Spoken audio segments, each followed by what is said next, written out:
بسم الله الرحمن الرحيم قل أوحي إلي أنه استمع نفر من الجن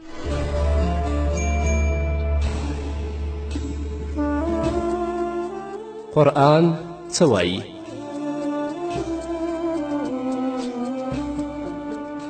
بسم الله الرحمن الرحيم الحمد لله الذي أرسل رسوله بالهدى ودين الحق ليظهره على الدين كله ولو كره المشركون والصلاة والسلام على سيدنا محمد صلى الله عليه وسلم الداعي للحق والماحي للباطل وعلى آله وأصحابه الذين هم بارزوا بالإسلام على خلاف ما عليه الضالون أما بعد قال الله تبارك وتعالى في كلامه المجيد أعوذ بالله من الشيطان الرجيم بسم الله الرحمن الرحيم يا أيها الذين آمنوا خذوا حذركم فانفروا ثبات أو انفروا جميعا صدق الله العظیم.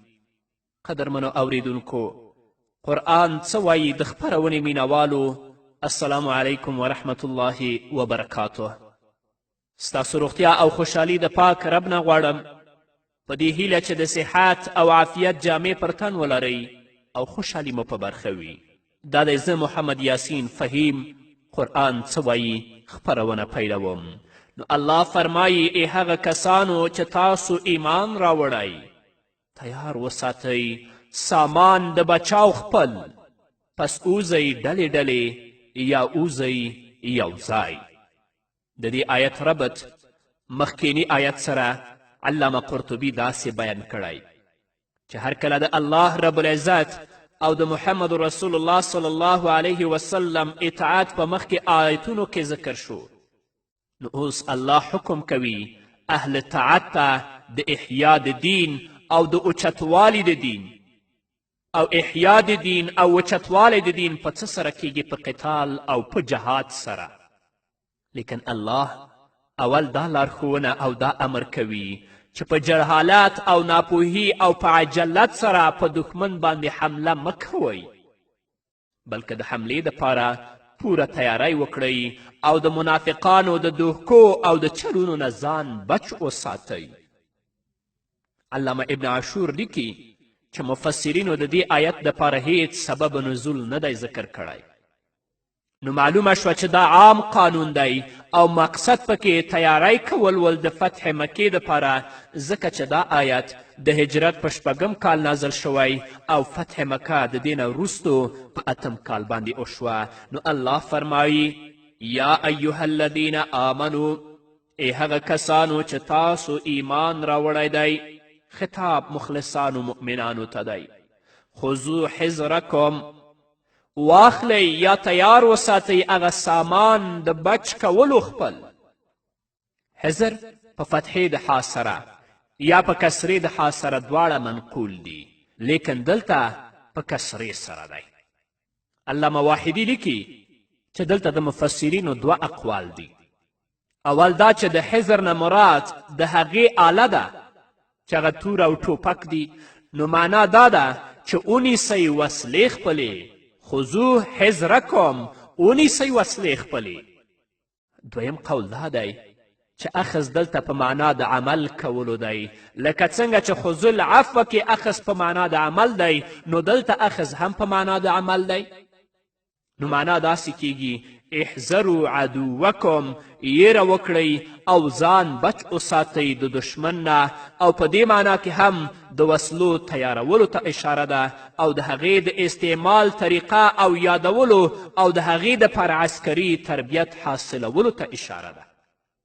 او قاسمي په خپل تفسیر کې لیکي عرب چې کله بیدار وي او د یېرې د څیز نه ځان ساتي، نو وایي اخذه حذره.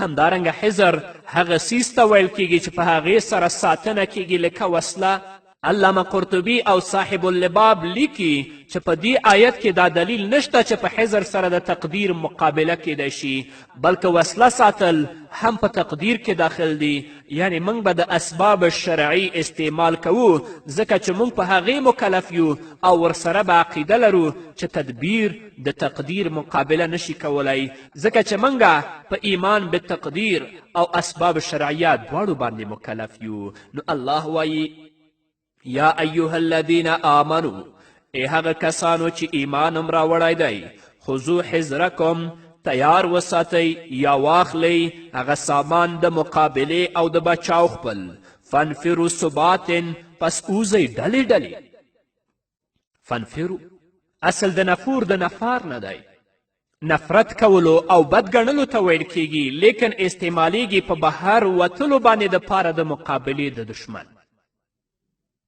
او په دې لفظ کې فنفرو کې اشاره ده چې د جهاد فی سبیل الله په وخت کې د کور کلی او اهل عیال نه داسې اوځئ لکه چې د هغوی سره نفرت کوونکي یی یعنی د هغوی محبت دې تاسو لره د قتال د سفر نه مانع ونه ګرځوي فنفرو ثبات د دې مفرد سبتون دی د خلکو کلکې ډلې ته ویل کیږي او داسې ډلې ته سریه هم ویلی دي یعنی ډلې ډلې سریې د جهاد دپاره اوځئ دا په هغه وخت کې چې قتال کول فرض کفایي وي او کله چې نظام شرعي موجود وي نو دا سرایا به هم د امیر المؤمنین په امر سره اوځي او انفرو جمیعا یا اوځئ په یو ځای سره د دې نه مراد غټ لښکر دی دا په هغه وخت کې چې قتال فرض عین شي نو حرف او دلته د تنویع دپاره دی او دا په آیت د انفرو خفافا او ثقالا سره منسوخ نه دی لکه څنګه چې ځینو ویلي دي ځکه چې د هر یو د عمل دپاره جدا جدا حالت دی دا آیت صریح دلیل دی چې قتال فی سبیل الله په ټولو مؤمنانو باندې په خپلو شرعي شرطونو سره فرض دی خو نن ورځ داسې ظالمان هم شته چې هغوی د الله رب العزت د کلام آیتونه په خپل نفع باندې ترجمه کوي د الله ویره د هغوی سره نشته د الله د احکامو نه منکر دي لوی حکم د الله لوی امر د الله جهاد دی او دا جهاد د دې لپاره چې د جهاد په واسطه باندې احیا د دین او اعلا د کلمت الله وشي اما ظالمان د دین منکر دي او هغه کسان چې خپل ځانونه خپل مالونه خپل اولادونه د الله په لاره کې فدا کړي دي هغوی ته په بده سترګه ګوري او په هغوی باندې قسمه قسمه نومونه ږدي دوی به د آخرت په ورځ د الله رب العزت په حضور کې درېږي الله ته به ځواب وایي خو زه مجاهدینو ته دا اطمینان ورکوم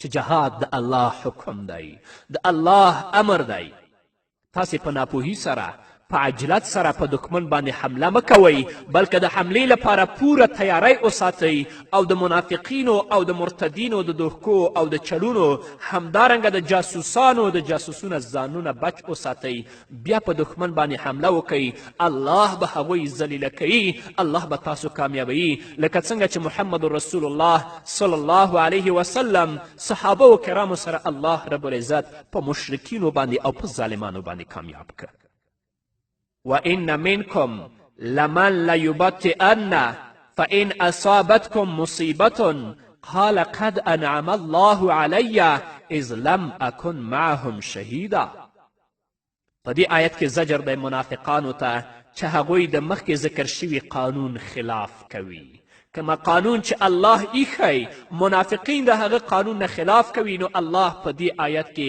هغوی ته زجر ورکوي الله وایي وان منکم او یقینا بعضې ستاسو نه لمن خامخا هغه دي لیبطئن چې وروسته کیږي خطاب عامو مسلمانانو ته دی لیکن حسن مجاهد او قتاده ویلی دي چې د دې نه مراد منافقان دي په دلیل د دې چې د جهاد نه د وروسته پاتې کېدلو په باره کې الله ویلي چې قد انعم الله علی او دا قول د مؤمن د شان نه دی لیبطئن لازمی او متعدی دواړه استعمالیږي نو لازمی معنا دا ده چې خامخا وروسته کیږي او دروند دروند کیږي د وتلو د جهاد نه یعنی په انفرو امر باندې عمل نه کوي او متعدی معنا دا ده چې وروسته کوي نورو خلکو لره د جهاد نه او علامه قرطبي لیکي چې دلته دواړه معنا جایز دي، هم متعدي او هم لازمي، ځکه چې منافقان دواړه کارونه کوي. خپله هم جهاد ته نه ځي ظالمان،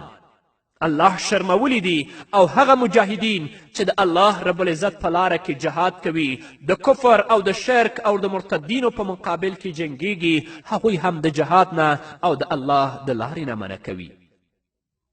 فإن اصابتکم مصیبة، نو که ورسیږي تاسو ته څه مصیبت، دلته د مصیبت نه مراد هزیمت یا قتل دی، یعنی چې تاسو شکست وکړئ یا د الله په لاره کې ووجل شئ، نو دی څه وایي؟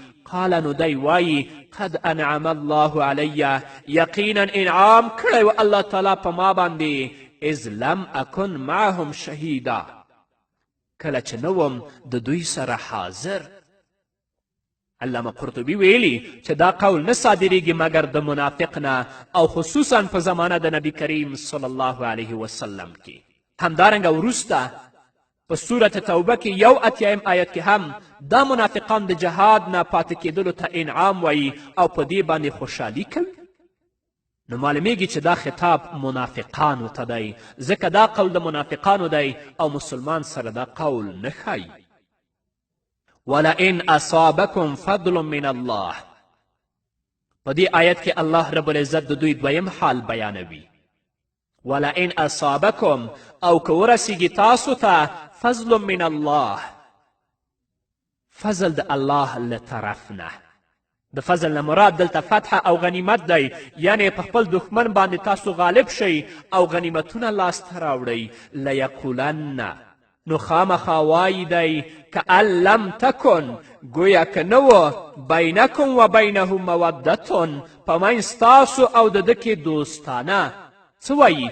یا لیتنی، های ارمان دی، کنتو معهم، چې زه وای د دوی سره، فافوز فوزا عظیما، نو کامیابه شوی به وی په کامیابي لوی سره. د دې جملې په باره کې چې لیقولن کأن لم تکن بینکم و بینه مودتون، د مفسرینو مختلف اقوال دي. اول قول دا دی چې دا جمله معترضه ده، محل د اعراب دی لپاره نشته، او په دې کې دوه احتمالات دي.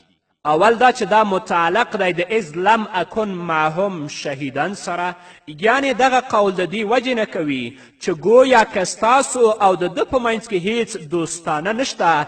دا قول د زجاج او د ماتوریدي دی، لیکن امام الراغب په دې باندې د عربیت په لحاظ سره سخت رد کړی دی. تاسو مفردات القرآن وګورئ. دویم احتمال دا دی چې دا جملې معترضه ده په منځ د قول او مقوله کې، یعنی یا لیتنی کنت معهم دا مقوله ده، کأن لم تکن دا جملې معترضه ده، او دا قول د زمخشري دی. دا خو اول قول چې په دې کې دوه احتماله ول. دویم قول دا جمله مفعول دی د لیقولن دپاره، نو مقوله دوه جملې دي، یوه جمله د تشبیه او دویمه د تمنا. جمله د تشبیه کأن لم تکن، او دویمه جمله د تمنا یا لیتنی کنت معهم. او مقصد دا دی چې دا جمله مقوله ده د هغه منافقانو چې نور منافقان د جهاد نه منع کول او په خپله وتلي ول. نو دوی ته وویل چې ستاسو او د دې نبي په منځ کې هیڅ موادت نه و چې تاسو د غنیمت په وخت کې پرېښودلی. نو ضمیر د بینهو نبی کریم صلی الله علیه وسلم ته راجع دی، او دا قول د فارسی او مقاتل دی. دریم قول دا دی چې دا جمله په محل د نصب کې حال ده د ضمیر د لیقولن، یعنی دوی دا روسته قول کوي په داسې حال کې چې گویا که ستاسو او د دغه منافق په منځ کې معرفت هم نشته، موادت خو لرې خبره ده. کله چې تاسو ته شکست رسیږي یا تاسو وژل کیږئ، نو شکر وباسئ چې شکر الله چې زه دوی سره نه وم. او کله چې تاسو غنیمت ترلاسه کړئ، کامیابه شئ په خپل دښمن باندې، نو داسې خبرې کوي چې یا الله کاشکې زه دوی سره وای، نو دوی څنګه چې کامیابه شوي دي په غنیمت باندې او په غلبې باندې، داسې به زه هم کامیابه شوی وای. په دې هکله به قدرمنو اوریدونکو نور واورو، خو د یوې دمې نه وروسته. قدرمنو اوریدونکو، بیا هم زموږ سلامونه او نیکې هیلې ومنئ. فلیقاتل في سبيل الله الذين يشرون الحياة الدنيا بالآخرة ومن يقاتل في سبيل الله فيقتل أو يغلب فسوف نؤتيه أجرا عظيما. په دې آیت کې دریم امر سیاسی دی، یعنی د جهاد دپاره داسې اشخاص تیارول پکار دي چې د هغوی په نیت کې پوره اخلاص وي او هیڅ دنیا پرستی پکې نه وي. داسې کسان جهاد ته تیار کړئ. د دې آیت ربط مخکینی آیت سره زموږ مفسرینو په دوه طریقو سره بیان کړی. اول دا چې په مخکې آیتونو کې الله دا وفرمایل چې منافقان په خپله هم د جهاد نه روسته کیږي او نور خلک هم روسته کوي، نو اوس مؤمنانو ته الله امر کوي چې د منافقانو په وسوسو سره جهاد نه مو روسته کیږئ. اوس هم منافقین دي، د مجاهدینو اصلي جهاد ته باطله وینا کوي، نو د دې منافقانو په وسوسو باندې تاسو کله د جهاد نه مو وروسته کیږئ. د کفارو، مشرکینو او د یرغلګرو په مقابل کې جهاد کوئ. دویم ربط مخکې الله دا وفرمایل چې منافقان د جهاد نه پاتې کېدلو ته د الله تعالی انعام وایي، قد انعم الله علی اذ لم اکن معهم شهیدا. نو اوس الله دا فرمایي چې په جهاد کې په هر حالت کې اجر عظیم میلاویږي. نو معلومه شوه چې جهاد ته تلل او جهاد کول انعام الهي دی. د جهاد نه پاتې کېدل د انعام الهي نه دی، بلکې هغه د الله غضب دی. نو الله فرمایي فلیقاتل فی سبیل الله الذین، نو جنگ دی کوي په لار د الله تعالی کې هغه کسان یشرون الحیات الدنیا بالآخره چې خرڅوي، قربان کوي ژوند دنیوي په آخرت باندې. فلیقاتل فی سبیل الله د ما قبل رب د وجې نه دفاع راوړلو فایده معلومه شوه. دلته مفعول نه دی ذکر کړی د پاره د تعمیم د هغو کسانو چې هغوی د قتال کولو اهل دي، که هغه هر قسم کافر وي. همدارنګه په دې ځای کې مقصد اهمیت د قتال کوونکو د اخلاص دی، نو ځکه په صرف فاعل ذکر کولو سره اکتفا کړې ده. یو کافر الله نه دی ذکر کړی، که هر قسمه کافر وي، هر قسمه منافق وي، هر قسمه د کافرو معاون او امداد کوونکی وي. فلیقاتل فی سبیل الله الذین یشرون الحیات الدنیا بالآخره. الله وایي فلیقاتل، نو جنگ دی کوي فی سبیل الله په لار د الله تعالی کې الذین یشرون الحیات الدنیا بالآخره. دلته د مفسرینو دوه اقوال دي.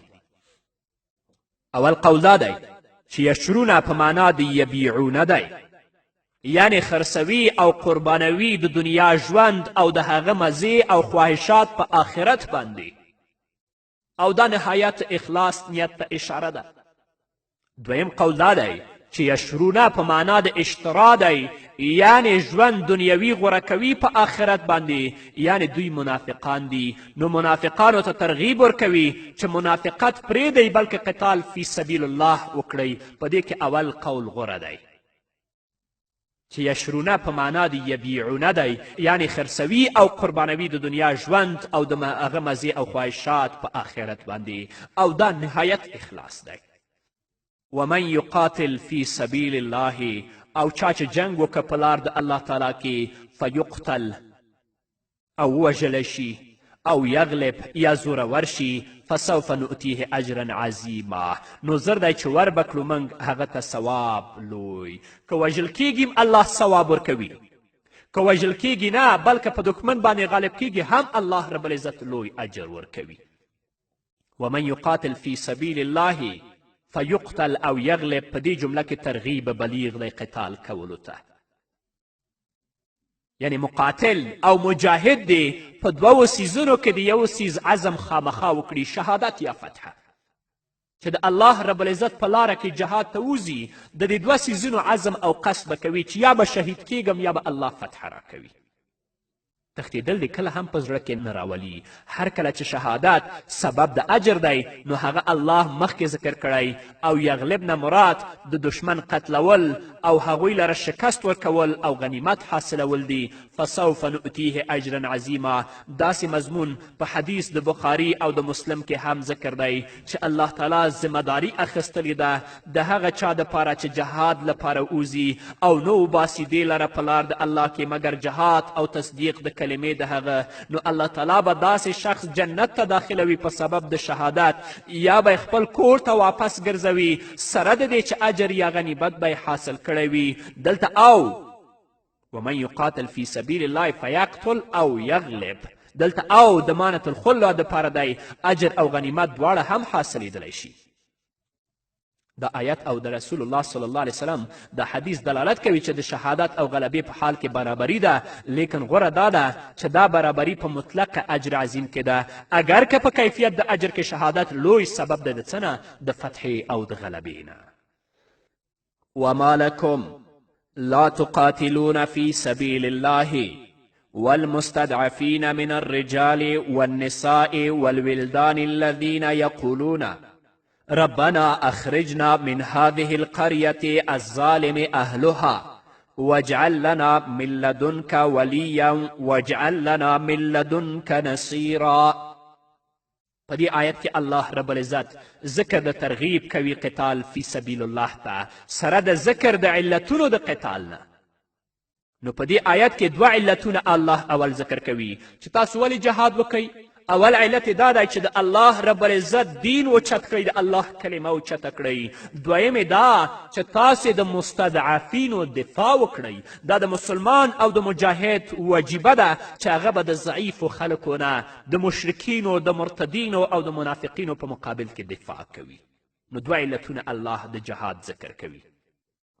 نو الله فرمایي وما لکم، ما استفهامیه دی دپاره د تیزی ورکولو په معنا د انکار سره، یعنی ستاسو څه عذر نشته په پرېښودلو د قتال کې، او حال دا دی چې د قتال دوه علتونه موجود دي.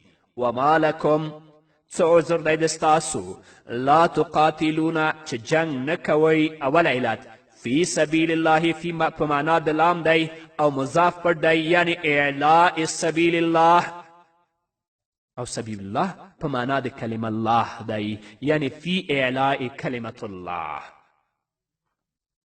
یعنی د کلمه الله چې دین او توحید د غالب کولو او وچتولو دپاره.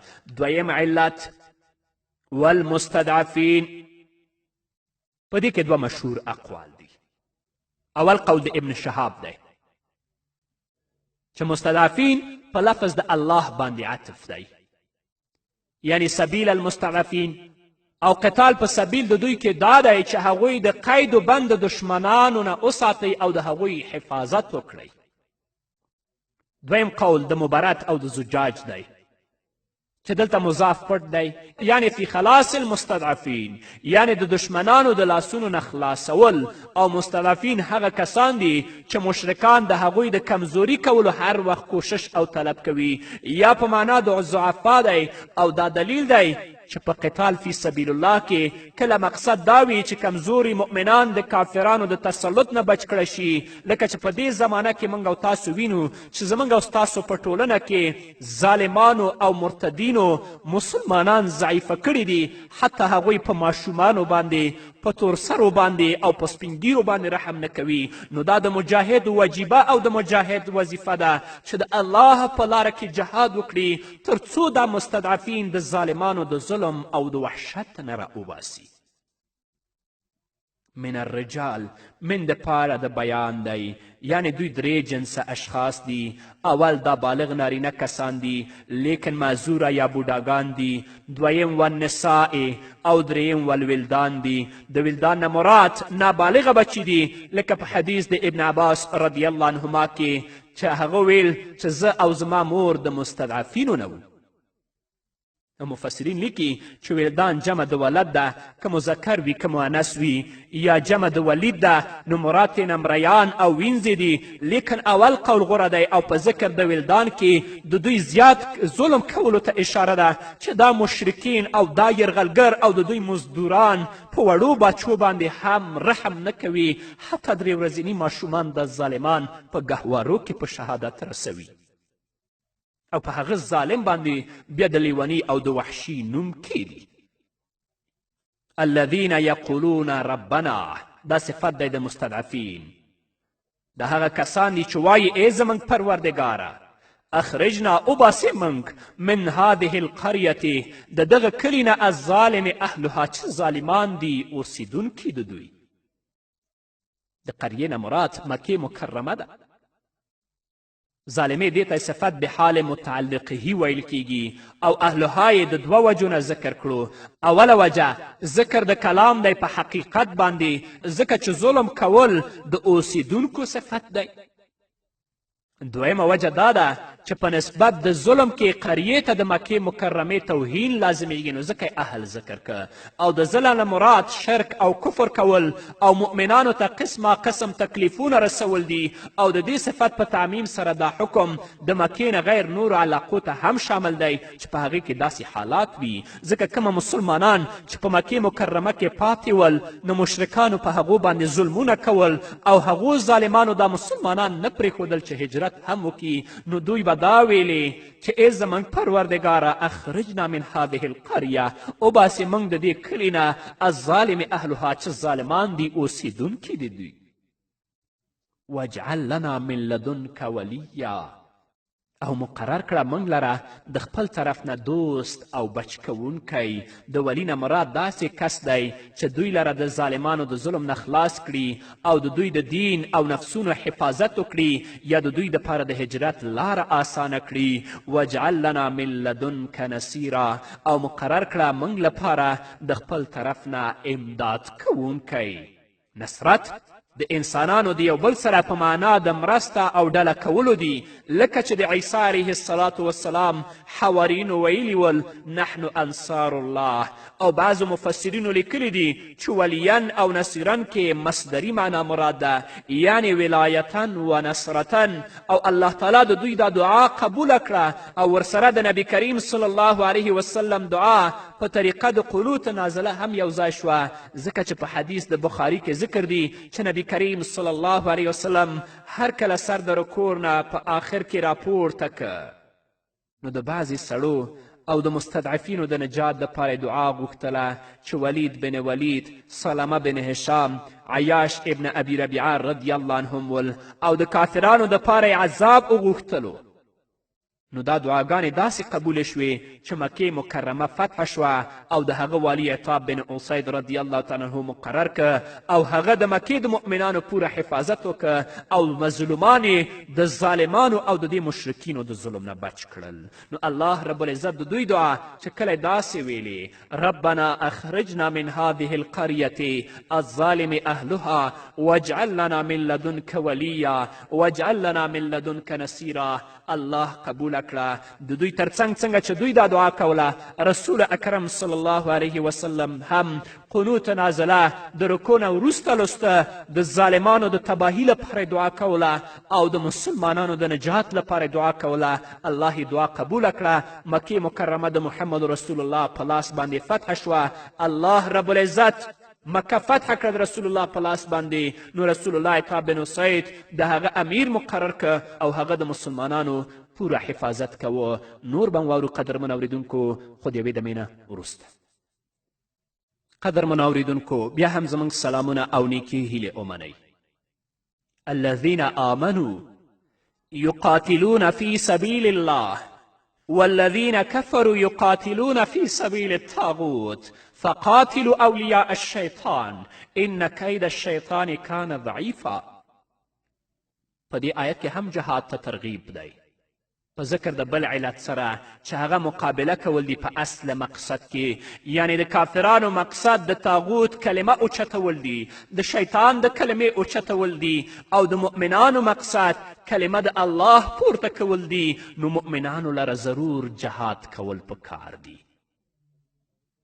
الذین آمنوا نو ځکه الله فرمایي هغو کسانو چې ایمان راوړی یقاتلونه دوی جنگ کوي جهاد کوي فی سبیل الله په لار د الله کې ځکه د دوی مقصد د الله رب العزت د دین او د کلمې اوچتوالی دی بل هدف او بل مقصد نه لري او لږې تیروي تندې تیروي مشقتونه او تکلیفونه تیروي دوی وژل کیږي اولادونه یې وژل کیږي ښځې کونډې پاتې کیږي شپه ورځ په غرو او رغو کې مجاهدین تیروي مقصود یې څه دی د الله د دین اوچتوالی د الله د کلمې اوچتوالی هغه ظالمان چې کافرات دي یا د کفر په جال کې پراته دي هغوی څه لپاره جنګیږي الله یې موږ ته راښیي والذین کفروا او هغه کسان چې کافران دي یقاتلون فی سبیل الطاغوت هغوی جنگ کوي په لار د شیطان او په لار د طاغوت کې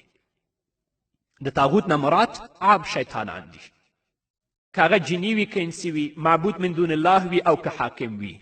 او د دې سبیل نه مراد هر قسم کفر او شرک او بېدیني ده. مسلمانان خو د الله په لاره کې جنګ کوي، کافران او د دوی غلامان خو د تاغوت او د شیطان په لاره کې جنګ کوي. نو الله موږ ته څه وایي؟ فقاتلوا اولیاء الشیطان. فا د تفریح دپاره ده په مخکې مقابله باندې. نو جنګ وکړئ، جهاد وکړئ ملګرو د شیطان سره. اولیا نه مراد هغه څوک دي چې د کفر او شرک او ظلم دپاره قتال کوي، او دا دلیل دی چې د سبیل تاغوت دپاره قتال او نصرت کول دا د شیطان سره دوستانه کول دي. څوک چې د شیطان لپاره جنګیږي، د خپل بادار لپاره جنګیږي، د هغه مرسته کوي، دا په اصل حقیقت کې شیطان سره دوستانه ده. نو الله وایي فقاتلو اولیاء الشیطان. جنګ وکړئ، جهاد وکړئ د ملګرو د شیطان سره. ولی؟ ان کید الشیطان کان ضعیفا. یقینا مکر د شیطان کمزوره دی په مقابله د مکر د الله تعالی کې. شیطانان، منافقین او کفار د ستاسو د وژلو دپاره مکرونه او هیلې برابروي، لکن الله مرستندوی او حامی د مجاهدینو او د مسلمانانو دی. الله به هغوی تباه کوي، تاسو به الله کامیابه کوي. ان کید الشیطان کان ضعیفا دا دلیل دی د پټ کلام دپاره، یعنی د شیطان د ملګرو نه هیڅ ایره مه کوئ، ځکه چې هغه او د هغه ملګري کمزوري دي. کید په اصل کې کوشش او تدبیر ته ویلی شي چې د چا د تکلیف ورکولو دپاره د حیلې په طریقه سره کیدی شي، لکه نن ورځ چې ظالمان یې کوي. الم تر الی الذین قیل لهم کفوا ایدیکم واقیموا الصلاة وآتوا الزکاة فلما كتب عليهم القتال إذا فريق منهم يخشون الناس كخشية الله أو أشد خشية وقالوا ربنا لم كتبت علينا القتال لولا أخرتنا إلى أجل قريب قل متاع الدنيا قليل والآخرة خير لمن اتقى ولا تظلمون فتيلا. د دې آیتنا تر 91 آیته پورې د دې حصې دویم باب دی. په دې کې د منافقانو زجرونه او د هغوی 8 قبایح الله ذکر کوي چې هغه متعلق دي د مخالفت د رسول الله صلی الله علیه وسلم سره. د قبایح تر 83 آیته پورې ذکر کیږي. بیا تشجیع او بهادري ورکول د په قتال باندې او د هغه آداب الله ذکر کوي سره د غایې د قتال نه چې هغه توحید دی ته 80 آیته پورې. بیا د منافقانو تقسیم ذکر کوي 4 قسمونو ته. هغه منافقان چې دار اسلام نه بهر وي. اول قسم هغه منافقان دي چې هجرت نه کوي. دویم قسم هغه منافقان چې هغه معاهد دي. دریم قسم هغه منافقان چې عاجز دي د قتال نه. څلورم قسم هغه منافقان چې هغه مرکوس دي او ننوتلي دي په فتنه کې. د اول او څلورم قسم سره حکم د قتال دی، یعنی هغه منافقین چې هجرت نه کوي او هغه منافقین چې فتنه کې ننوتلي دوی سره د جهاد وشي. او د دویم او دریم قسم سره د قتال حکم نشته، هغه چې معاهد دي یا هغه چې عاجز دي د قتال نه. د دې آیت ربط مخکینی آیت سره زمونږ مفسرینو داسې بیان کړی، هر کله چې په قتال باندې ترغیبات مخکې آیتونو کې ذکر شول، نو اوس زجر ذکر کوي په پرېښودلو د قتال سره چې څوک جهاد په لار د الله کې پرېږدي. نو الله فرمایي الم تر الی الذین، آیا نه ګورې هغو کسانو ته قیل لهم چې وویل شو هغوی ته کفو ایدیکم بند کړئ لاسونه خپل. د دې په سبب نزول کې اختلاف دی. بعضې مفسرینو ویلی دي چې دا د هغه مؤمنانو په باره کې نازل شوی چې د قتال د فرضیت نه وروسته یې سستي وکړه په شان د منافقانو په باره د جهاد کې. او بعضو مفسرینو لیکلي چې دا آیت نازل شوی په باره د منافقانو کې، خو دا دویم قول صحیح دی په دلیل د دې چې یخشون الناس، یا په دلیل دې سره چې لما کتبت علینا القتال. او په وروستو آیتونو کې هم ښکاره صفات د منافقانو دي. کفو ایدیکم دا ویل شوي ټولو مؤمنانو ته په مکې مکرمه کې. همدارنګه د مدینې په اول ژوند کې په هغه وخت کې چې اسباب او قوت د قتال د مؤمنانو ته نه حاصل شوی، نو په داسې وخت کې د دین په نورو فرائضو باندې پابندي سره عمل کول پکار دي، د دې دپاره چې د قتال دپاره تیار شي. نو د دې وجې نه ورپسې ذکر کړي چې واقیموا الصلاة وآتوا الزکاه.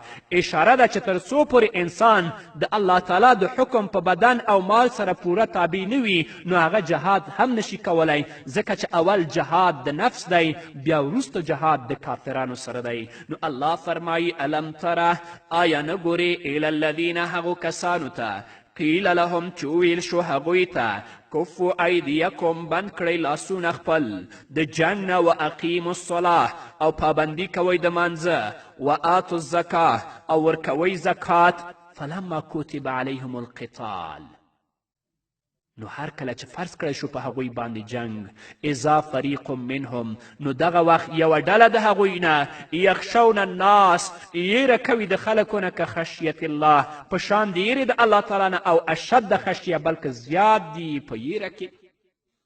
فلما کتب علیهم القتال، د قتال فرضیت مخکې په صورت بقره کې او په هغه مدني صورتونو کې ذکر دی کوم چې د صورت نسا نه مخکې نازل شوي دي. اذا فریق منهم، اذا د مفاجات دپاره دی، یعنی د دوی د دعوا د ایمان نه خو دا نه معلومېدله چې دوی به د قتال نه مخ اړوي، لیکن ناڅاپه دا کار وکړه. لفظ د فریقون دلیل دی چې دا حکم د ټولو ایمان والاو دپاره نه دی، بلکې صرف د منافقانو دپاره دی چې کله جهاد فرض شي نو دوی مخ واړه منافقانو. یخشون الناس، د خشیت نه مراد خوف دی د قتل، او د ناس نه مراد کافران دي، او دا خشیت صرف طبیعي نه دی مراد، بلکې دا د بزدلي او منافقت د وجې نه دی. نو د دې وجې نه دا یو قبیح صفت دی. که خشیت الله، د دې نه مراد خشیت دی د عذاب د الله تعالی نه چې په زړه او طبیعت د هر بشر بلکې ټول مخلوق کې موجود دی، چې هغه ایره د مرګ نه ده یا د نزول د عذاب د الله تعالی د طرف نه، او په عبارت کې تقدیر دی یعنی مثل خشیته من الله، یا د دې نه مراد خشیت د مؤمنانو دی د الله تعالی نه، او عبارت کې تقدیر دی یعنی مثل اهل خشیت الله او اشد خشیه، او په معنا د بل سره دی، د ترقی دپاره دی، یا په معنا د واو سره دی، یا د تنویع دپاره دی، یعنی بعضې ایره کوي په شان د ایرې د الله تعالی نه، او بعضې د هغې نه زیاته ایره کوي. وقالو ربنا، او وایي ای ربه زمونږ لما کتبت علینا القتال، ولې فرض کړو تا په موږ باندې جنګ. علامه قرطبي لیکي چې معاذ الله چې داسې قول د یو صحابي نه صادر شي او ورپسې د هغوی صفات حسنه ذکر کړي، نو دا صفت قبیحه د منافقانو صفت دی چې دوی په الله تعالی باندې اعتراض کوي چې لما کتبت علینا القتال، تا ولې په موږ باندې جهاد فرض که. لولا اخرتنا الى اجل قریب، ولې نه وروسته کولو تا موږ نیټې نږدې پورې. دا دواړه اقوال د دوی مستقل او جدا جدا دي، د دې وجې نه په عطف سره ذکر نه کړل، او د اجل قریب نه مراد نیټه د مرګ ده. علامه زمخشري لیکي چې د دې جملې مقصد د دوی زیاتوالی دی په مدت د کف عن القتال او مهلت طلب کول دي د فرضیت د قتال نه، چې موږ د جنګ نه بند که او څه وخت لپاره موږ ته مهلت راکړه چې موږ جهاد ونه کړو. الله رسول الله ته څه وایي چې ته داسې ورته ووایه قل متاع الدنیا قلیل، وایه مزې د دنیا لږ دي، والآخرة خیر لمن اتقا، او آخرت غوره دی هغه چا لره چې یریږي د الله تعالی نه، ولا تظلمون فتیلا، او ظلم به نشي کیدی په تاسو په قدر د تار د هډوکي د کجورې او د خرما.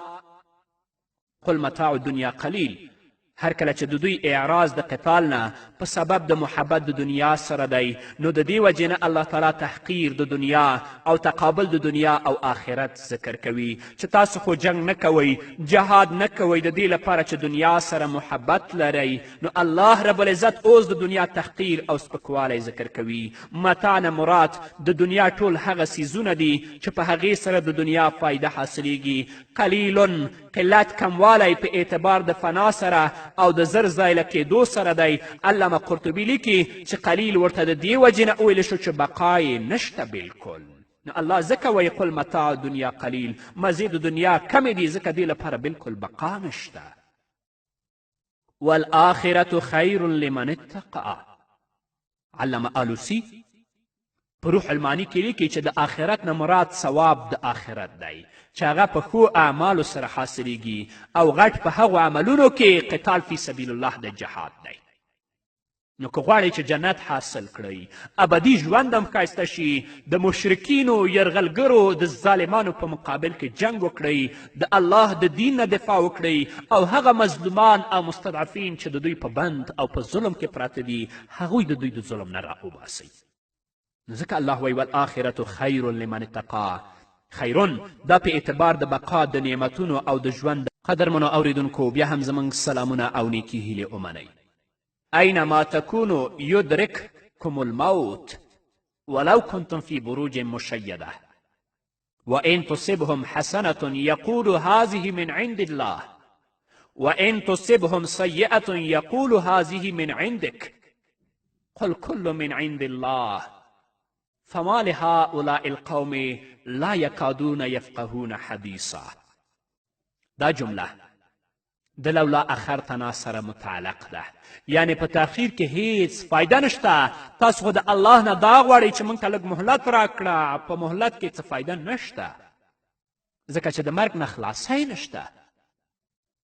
یا هر کله چې د قتال نه د اعراض دپاره دوه وجې دي. اول حرص د دنیا، د قتال او د جنگ و جهاد نه ځکه اعراض کوي چې د دنیا حرص دی در سره، نو د هغې تردید یې وکړه په قل متاع الدنیا قلیلون سره. او دویمه وجه ویره د مرګ نه، نو د هغې په باره کې وفرمیل چې اینما تکونو، چې په هر ځای کې تاسو یاستئ هلته به مرګ تاسو ته در رسیږي. تاسو خو د دې دوه وجو نه د جنگ او د قتال نه وروسته کیږئ. الله په دواړو باندې رد وکړه. او هر کله چې هره وجه مستقله ده د دې وجې نه دا دویمه جمله نه ده عطف کړې په اوله جمله باندې. همدارنګه په صحیح حدیث کې د ترک القتال وجه وهن ذکر کړی او د وهن تفسیر په محبت د دنیا او په خوف د موت سره ذکر کړی. په لفظ د اینما کې تعمیم د مکانونو ذکر دی، تعمیم د زمانې نه دی ذکر کړی ځکه چې تعمیم د کون په مکانونو کې مستلزم دی تعمیم د زمانونو لره، او تعمیم د زمانې تعمیم د مکان لره نه دی مستلزم. یدرککمو ادراک احاطې کولو او پوره راګیرولو ته ویل کیږي. او د دې تفسیر په سورت جمعه کې 8 آیت کې انشاءالله را روان دی، هلته به په تفسیر سره واورئ. نو ځکه الله فرمایي اینما تکونو، تاسو خو جنګ نه کوئ، د مرګ نه ایریږئ. اینما تکونو، هر ځای چې تاسو یدرککم الموت، لاندې کوي به تاسو لره مرګ. ولو کنتم فی بروج مشیده، اگر که یی تاسو په قلاګانو مضبوطو کې، که په مضبوطو قلاګانو کې هم ځانونه پټ کړئ هلته هم تاسو ته مرګ در رسیږي. لکه چې رحمان بابا وایي که د اوسپنې قلا د ځان نه چاپیر کړي د اجل غشی به همالته در رسیږي. بروج جمع د برج ده، په دې کې معنا د ظهور پرته ده. لکه په دې قول کې چې الله فرمایي ولا تبرجنا تبرج الجاهلیة الاولی، نو بروج هم هغو قلاګانو ته ویل کیږي چې د لرې نه ښکاریږي. او دلته زموږ د مفسرینو په دې کې ډېر اقوال دي. قلاګانې د ځمکې په آسمانونو کې، بروج د آسمانونو، منازل د سپوږمۍ، غټ ستوري. لیکن اول قول غوره دی چې مراد د دې نه هغه قلاګانې د ځمکې دي چې د لرې نه ښکاره کیږي. که هغسې غټ غټ برجونو او مضبوطو قلاګانو کې هم تاسو ځانونه پټ کړئ مرګ هلته هم در رسیږي. نو د الله په لاره کې جهاد مه پرېږدئ، د ظالمانو او د مفسدینو په مقابل کې جهاد وکړئ.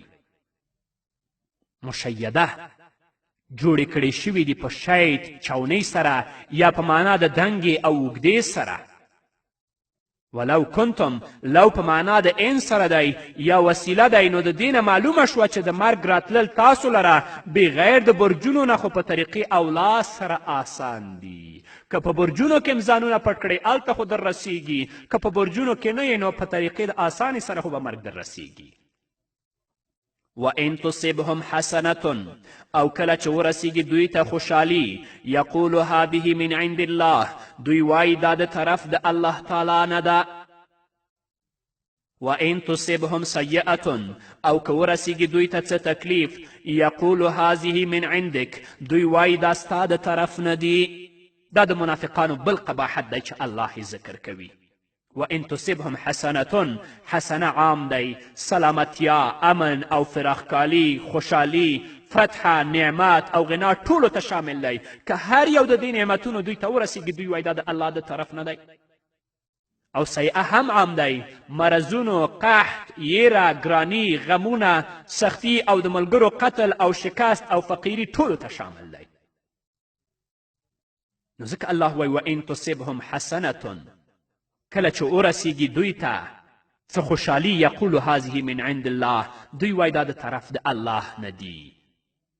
الله تعالی ته نسبت په طریقه د شکر سره نه دی چې دا ظالمان وایي دا د الله د طرف نه دی، بلکې نفی د اثر د اتباع د رسول مقصود ده. یعنی دوی وایي چې د دې رسول د راتللو او د دې د تابعداري کولو په برکت سره دا حسنه نه ده، بلکې صرف دا د الله تعالی د طرف نه ده. وان تصبهم سیئة، او کله چې ورسیږي دوی ته څه تکلیف، یقولو هذه من عندک، دوی وایي دا د ستا د طرف نه دی، یعنی ستا د سپیریوالي د وجې نه ده. لکه چې قوم د موسی علیه السلام ویلي ول چې الله رب العزت هغه په صورت اعراف کې 131 آیت کې ذکر کوي، او قوم د صالح علیه السلام دغسې ویلي و چې الله یې په صورت نمل کې 40 آیت کې ذکر کوي. یا مراد دا چې ستا د بې تدبیري د وجې نه، یعنی دوی ویل چې دا رسول په تدبیر او سیاست باندې نه پوهیږي، نو ځکه په موږ باندې شکست او بدحالي راځي. الله جواب کوي، څه ورته وایي؟ قل کل من عند الله، تو ووایه دا ټول د الله تعالی د طرف نه دي.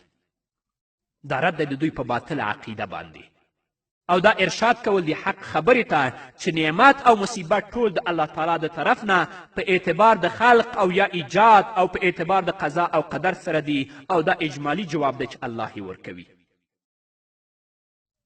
فما لهؤلاء القوم لا یکادون یفقهون حدیثا، په دې کې هم د منافقانو بل خصلت الله ذکر کوي. نو الله وایي نو څه وجه ده د دې قوم چې نه دي نږدې چې پوه شي په څه خبره باندې. دا کلام په مقام د تعجب کې دی چې نسبت د ټولو کارونو الله تعالی ته خو بالکل ښکاره خبره ده، او دوی په دې باندې هم نه پوهیږي د ډیر جهل د وجې نه. نو ځکه چې نیکي ورته ورسیږي نسبت الله ته کوي، او چې تکلیف ورسیږي نسبت تا ته کوي. دا جاهلان دي، دوی په دې خبرو باندې نه پوهیږي. او په دې جمله کې مبالغه ده په بیان د جهل او ناپوهي د دوی کې. اول دا چې نفي د نزدیکیت د پوهې کړې ده، یعنې پوهېدل خو د دوی د شان نه ډېره لرې خبرې ده، دوی خو پوهېدلو ته نږدې هم نه دي، یعنې هیڅ استعداد د فقاهت پکې نشته. دویم دا چې فما لهؤلاء استفهام د علت دی او مستلزم دی وجود د مقابل لره، یعنی د نزدیکیت د فقاهت د دوی هیڅ سبب نشته ده چې دوی فقاهت ته نږدې شي، دونه جاهلان او ظالمان دي.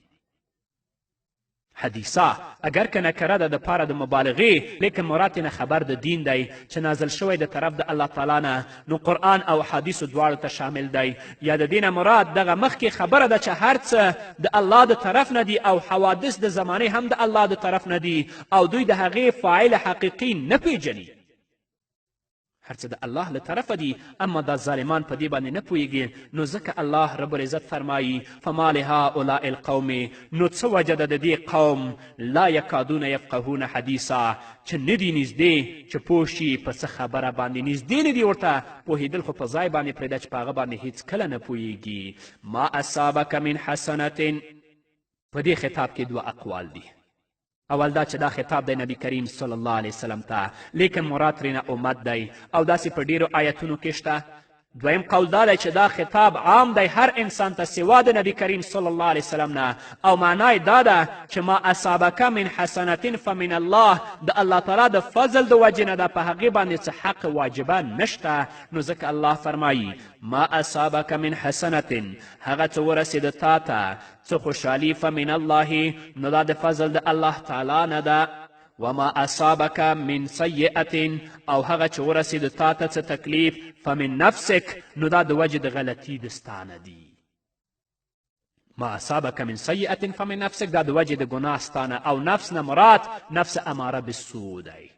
که څوک سوال وکړي چې مخکې آیت کې داسې قول د منافقانو الله رد کړی و او ویلي و چې دا ټول د الله تعالی د طرف نه دي، او اوس په دې آیت کې الله تعالی ثابته کړه چې ها سیئه د انسان د نفس د وجې نه ده. زمونږ مفسرینو دې نه 3 جوابه کړي دي. اول جواب دا دی چې هلته من عندکه کې مقصد د منافقانو سپیروالی د نبی کریم صلی الله علیه وسلم و، نو هغه نسبت کفر و او نسبت الله تعالی ته د هر څیز په طریقه د خلق او تقدیر سره و، او دلته نسبت د سیع انسان ته په سبب ظاهري سره دی چې هغه ګناهونه دي. داسې به په نورو صورتو کې هم راشي. دویم جواب دا دی چې ما اصابکه من سیئتن کې استفهام پټ دی او استفهام انکاری دی. دریم جواب دا دی چې د دې آیات په سر کې لفظ د یقولونه پټ دی او دا تفصیل دی د عدم فقاهت. وارسلناک للناس رسولا، لیږلی موږ خلکو ته رسول، وکفا بالله شهیدا، او پوره دی الله تعالی حاضر او ناظر. په دې جمله کې مقصد عظمت شان او عموم بعثت د رسول الله صلی الله علیه وسلم دی د پاره د رد منافقانو چې رسول الله صلی الله علیه وسلم ته د سپیروالي مناسبت کوي، او په دې کې رد دی په هغه چا باندې چې عقیده لري د اختصاص د رسالت رسول الله صلی الله علیه وسلم صرف عربو پورې. وکفا بالله شهیدا، دا هم رد دی په منافقانو او په نورو منکرینو د رسالت د نبی کریم صلی الله علیه وسلم باندې چې الله تعالی پوره دی په شهادت کولو په رسالت او په صدق د دې رسول باندې. نو که نور خلک ورباندې ایمان راوړي او که نه راوړي، الله رب العزت په دې باندې شاهدي ورکوي. من یطع الرسول فقد اطاع الله ومن تولى فما ارسلناک علیهم حفیظا. په مخکې آیت کې اثبات د رسالت و، نو په دې آیت کې استحکام د رسالت د هغه دی او ذکر د حق د رسالت د هغه دی چې هغه اطاعت د هغه دی. نو ځکه الله رب العزت فرمایي من یطع الرسول، چا چې ومنو حکم د رسول الله صلی الله علیه وسلم فقد اطاع الله، نو یقینا حکم یې ومنو د الله تعالی. ځکه کومه خبره چې رسول الله صلی الله علیه وسلم کوي دا د الله په حکم باندې کوي. وما ينطق عن الهوى ان هو الا وحی یوحى فما ارسلناک علیهم حفیظا، نو نه یې لیږلی موږ ته په دوی باندې حافظ او ساتنه کوونکی، یعنی حفاظت کوونکی د عملونو د دوی او حساب کوونکی د عملونو د دوی. حافظان نه دی ویلي ځکه چې نفس حفاظت کې تبلیغ د احکامو داخل دی، ځکه چې په هغې سره بچ کول کیږي د ګناهونو نه او د غضب د الله تعالی نه. نو هغه صفت د رسول الله صلی الله علیه وسلم کیدلی شي او نفي د حفاظت د نبی کریم صلی الله علیه وسلم نه د قتال سره منافي نه ده. نو د دې وجې نه دا آیت په آیت د قتال سره نه دی منسوخ. اوس به راشو د سر نه به تر پایه پورې ترجمه ټوله واورو. یا ایها الذین آمنو، ایغه کسانو چې تاسو ایمان راوړی دی، خذو حذرکم، تیار وساتئ یا واخلئ سامان د بچاو خپل. فانفروا ثبات، پس اوزئ ډلې ډلې، او انفروا جمیعا، یا اوزئ په یو ځای سره. و ان منکم، او یقینا بعض ستاسو نه، لمن خامخا هغه دی، لیبطئن چې وروسته کیږي، فان اصابتکم مصیبتون، نو که ورسیږي تاسو ته څه مصیبت، قال قد انعم الله علی، نو دی وایي یقینا انعام کړی الله تعالی په ما باندې، اذ لم اکن معهم شهیدا، چې نه وم د دوی سره حاضر. ولئن اصابکم فضل من الله، او که ورسیږي تاسو ته فضل د الله تعالی د طرف نه، لیقولن، نو خامخا وایي دی، کأن لم تکن بینکم و بینه مودتون، گویا که نه و په منځ تاسو او د ده کې دوستانه. څه وایي؟ یا لیتنی کنت معهم فافوز فوزا عظیما، های ارمان دی چې زه وای د دوی سره نو کامیاب شوی به وای په کامیابی لوی سره. فلیقاتل فی سبیل الله الذین یشرون الحیاة الدنیا بالآخرة، نو جنگ دی کوي په لار د الله تعالی کې هغه کسان چې خرڅوي قربان کوي ژوند د دنیا په آخرت باندې. ومن یقاتل فی سبیل الله، او چا چې جنگ وکړه په لار د الله تعالی کې، فیقتل او یغلب، نو چې هغه ووژلی شو یا زوراور شي، فسوف نؤتیه اجرا عظیما، نو زر دی چې وربکړو موږ هغه ته ثواب لوی. وما لکم لا تقاتلون فی سبیل الله، او څه عذر دی ستاسو چې جنگ نه کوئ په لار د الله تعالی کې. والمستضعفین من الرجال، او د پاره د خلاصولو د کمزورو د نارینهو نه. والنساء، او زنانه. والولدان، او واړه بچي. الذین یقولون، دا مستضعفین هغه کسان دي چې وایي ربنا ای رب زموږ اخرجنا من هذه القریة، وباسې موږ د دې کلي نه، الظالم اهلها چې ظالمان دي اوسیدونکي د دي. واجعل لنا من لدنک ولیا، او مقرر کړه موږ لپاره د خپل طرف نه دوست او بچ کوونکی. واجعل لنا من لدنک نصیرا، او مقرر کړه موږ لپاره د خپل طرف نه امداد کوونکی.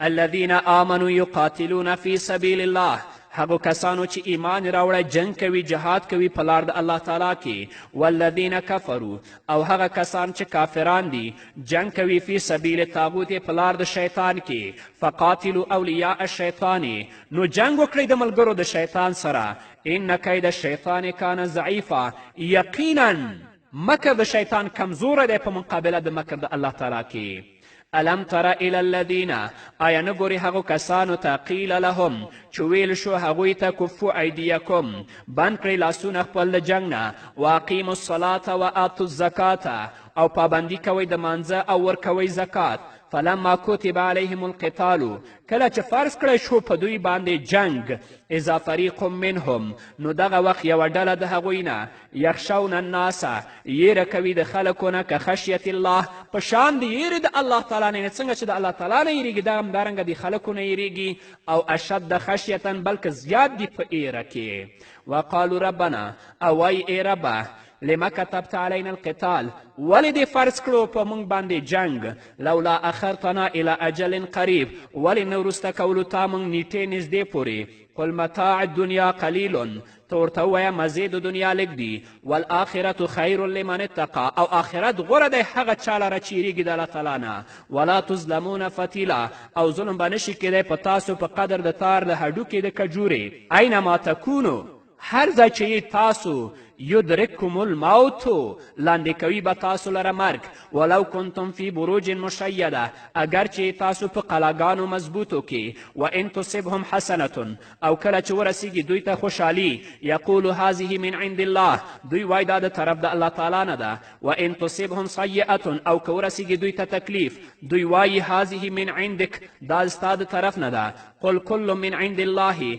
تو ووایه دا ټول د الله تعالی د طرف نه دي فما لهؤلاء القوم لا یکادون یفقهون حدیثا نو څه وجه ده د دې قوم چې نه دي نږدې چې پوه شي په څه خبره باندې ما اصابک من حسنة فمن الله هغه چې ورسېده تا ته څه خوشحالي نو دا د فضل د الله تعالی نه ده وما اصابک من سیئة فمن نفسک او هغه چې ورسېده تا ته څه تکلیف دا د وجې د غلطي ستانه دي وارسلناک للناس رسولا لیږلی موږ ته خلکو ته رسول وکفا بالله شهیدا او پوره د الله تعالی حاضر و ناظر من یطع الرسول فقد اطاع الله چا چې ومنو حکم د رسول نو یقینا حکم یې ومنو د الله تعالی ومن توله او چا چې مخ وګرځوه فما ارسلناک علیهم حفیظا نو نه یې لیږلی موږ ته په دوی باندې ساتنه کوونکی نو قدرمن اورېدونکو دا وه زموږ د نن ورځې خپرونه چې ستاسو درانه حضور ته وړاندې شوه تر بلې خپرونې پورې چې زه بیا هم ستاسو درانه حضور ته راځم تاسو ټول په پاک رب سپارم پاتې ژوند م نیکمرغه ښاد بریالي او کامیاب اوسئ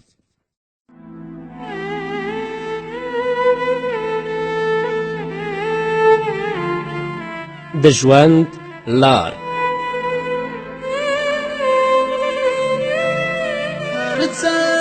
دې ثنا وایي لا اله الا الله ډېر بې انتها وایي لا اله الا الله هر څه دې ثنا وایي لا اله الا الله ډېر بې انتها وایي لا اله الا الله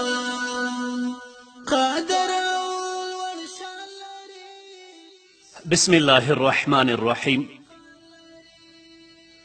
الحمد لله رب العالمين حمد الشاكرين الصلاة والسلام على سيد الأنبياء والمرسلين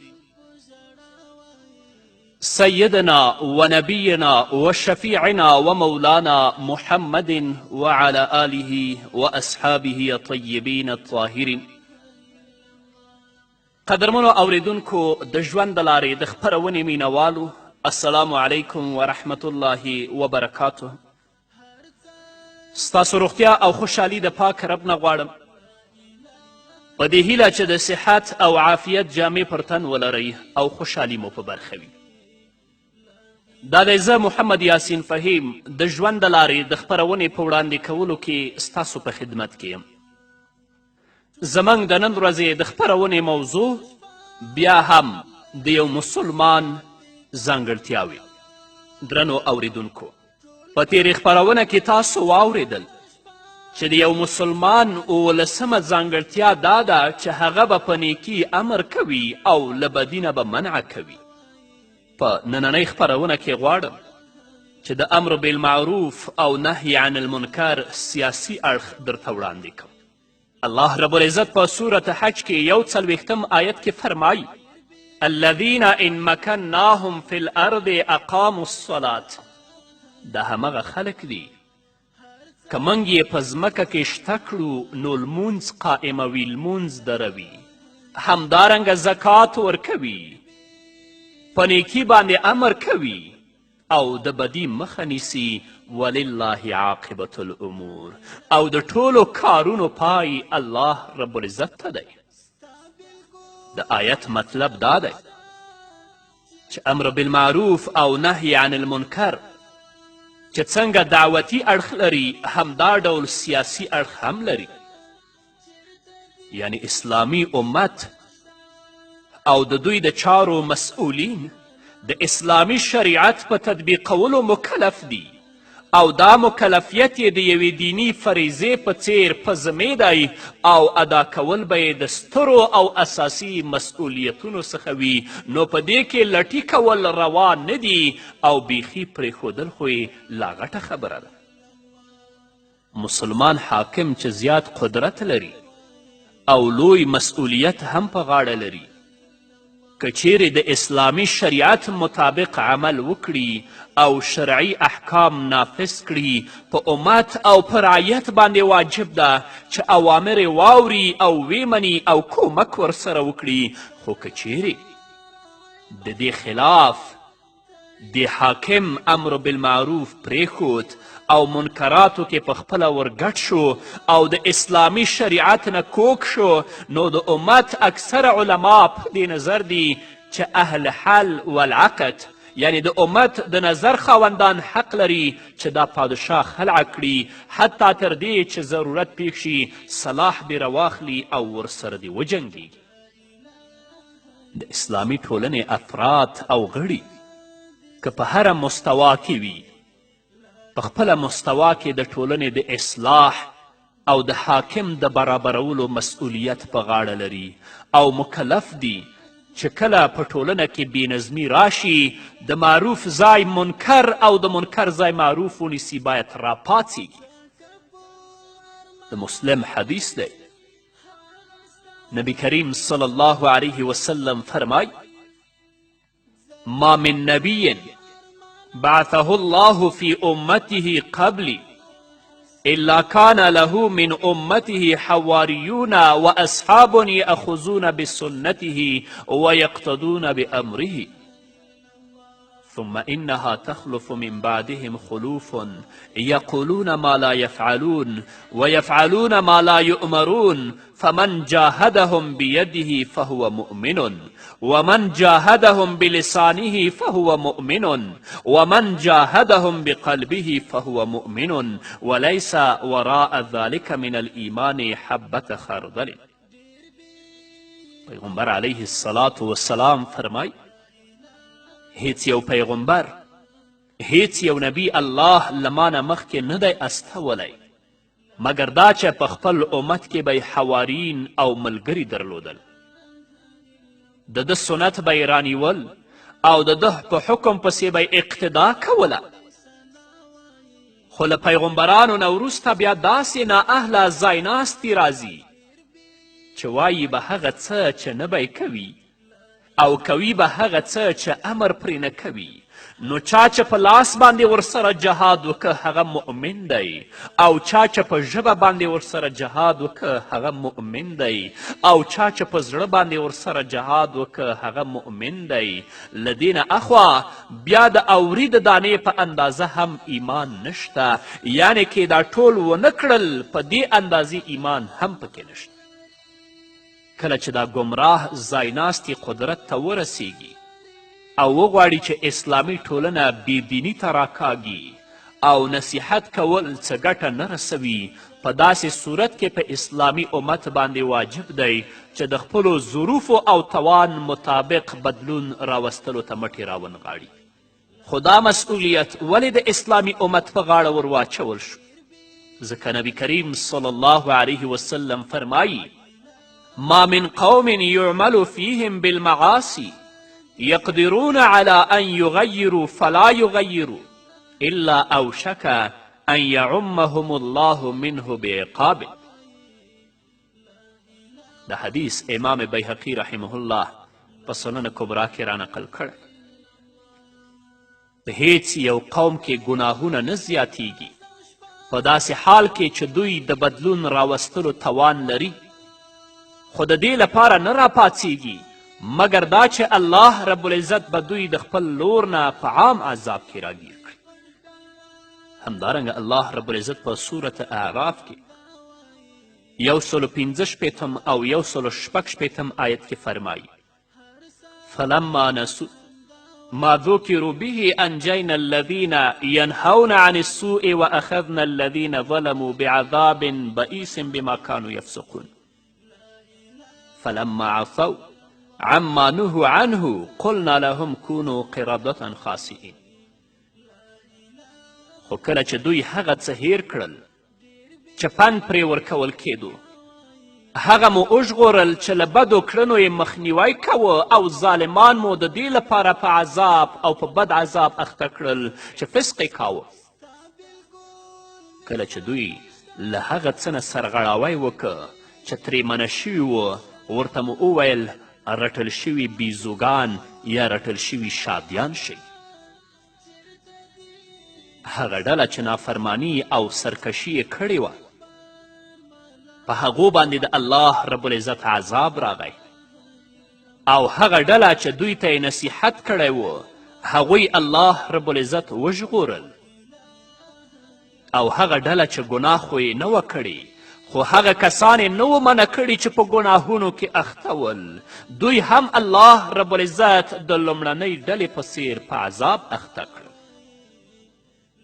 نبی کریم صلی الله علیه وسلم فرمایي لومړنۍ نیمګړتیا چې په بني اسرائیلو کې راغله هغه په دې ډول وه چې یو سړی به بل سړي سره مخامخ شو، هغه ته به یې ویل ای فلانیه الله رب العزت نه وویرېږه او د دې کار نه لاس واخله ځکه دا ستا لپاره ناروا دی، خو سبا ته به چې بیا ورسره مخامخ شو بیا به د دې په کیسه کې هم نه و، ورسره به کیناست، خوراک او څکاک به هم ورسره کوه.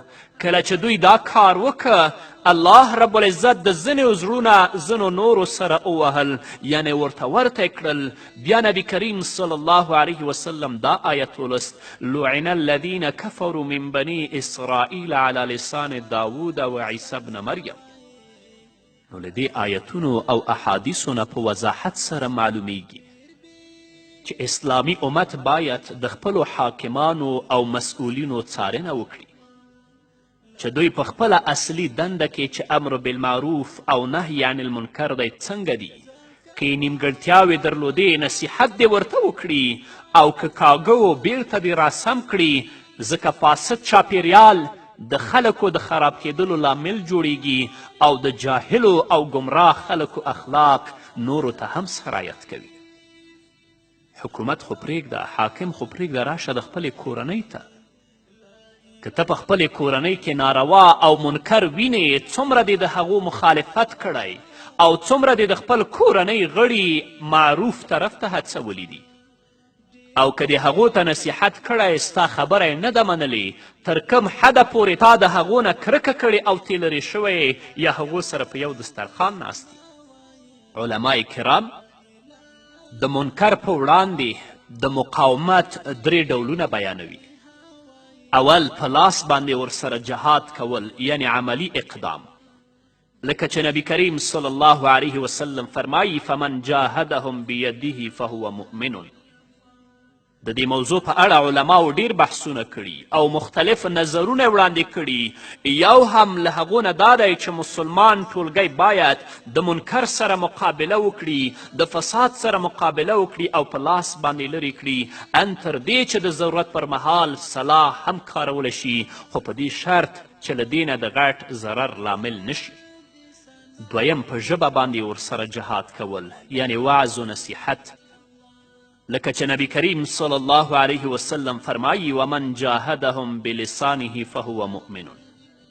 په ژبه باندې اصلاح او دعوت کول په لاس باندې د اصلاح او قوت کارولو نه مخکې وي.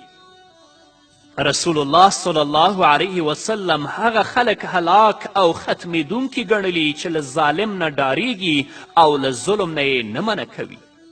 نو له همدې امله یې په دې اړه هڅونه کړې. رسول الله فرمایي عن جابر رضی الله عنه عن النبي صلى الله عليه وسلم قال سيد الشهداء حمزة بن عبد المطلب ورجل قام إلى إمام جائر فأمره ونهاه فقتله.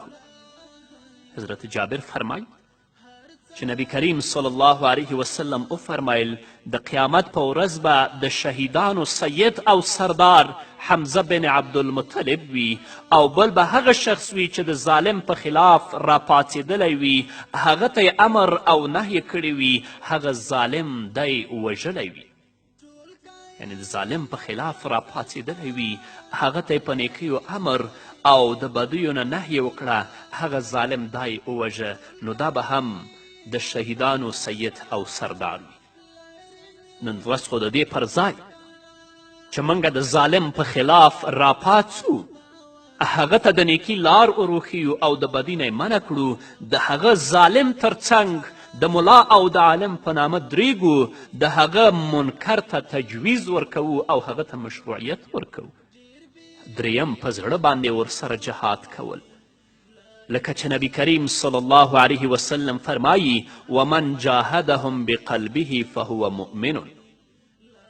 په زړه باندې د جهاد او مقابلې کولو معنا دا ده که چیرې سړی د ځینې خاصو ظروفو مثلا د حاکم د نیولو او ډارېدو له امله نشي کولی چې په لاس او ژبه د منکر په خلاف مقابله وکړي، نو په داسې حالت کې باید په زړه باندې ورسره مقابله وکړي.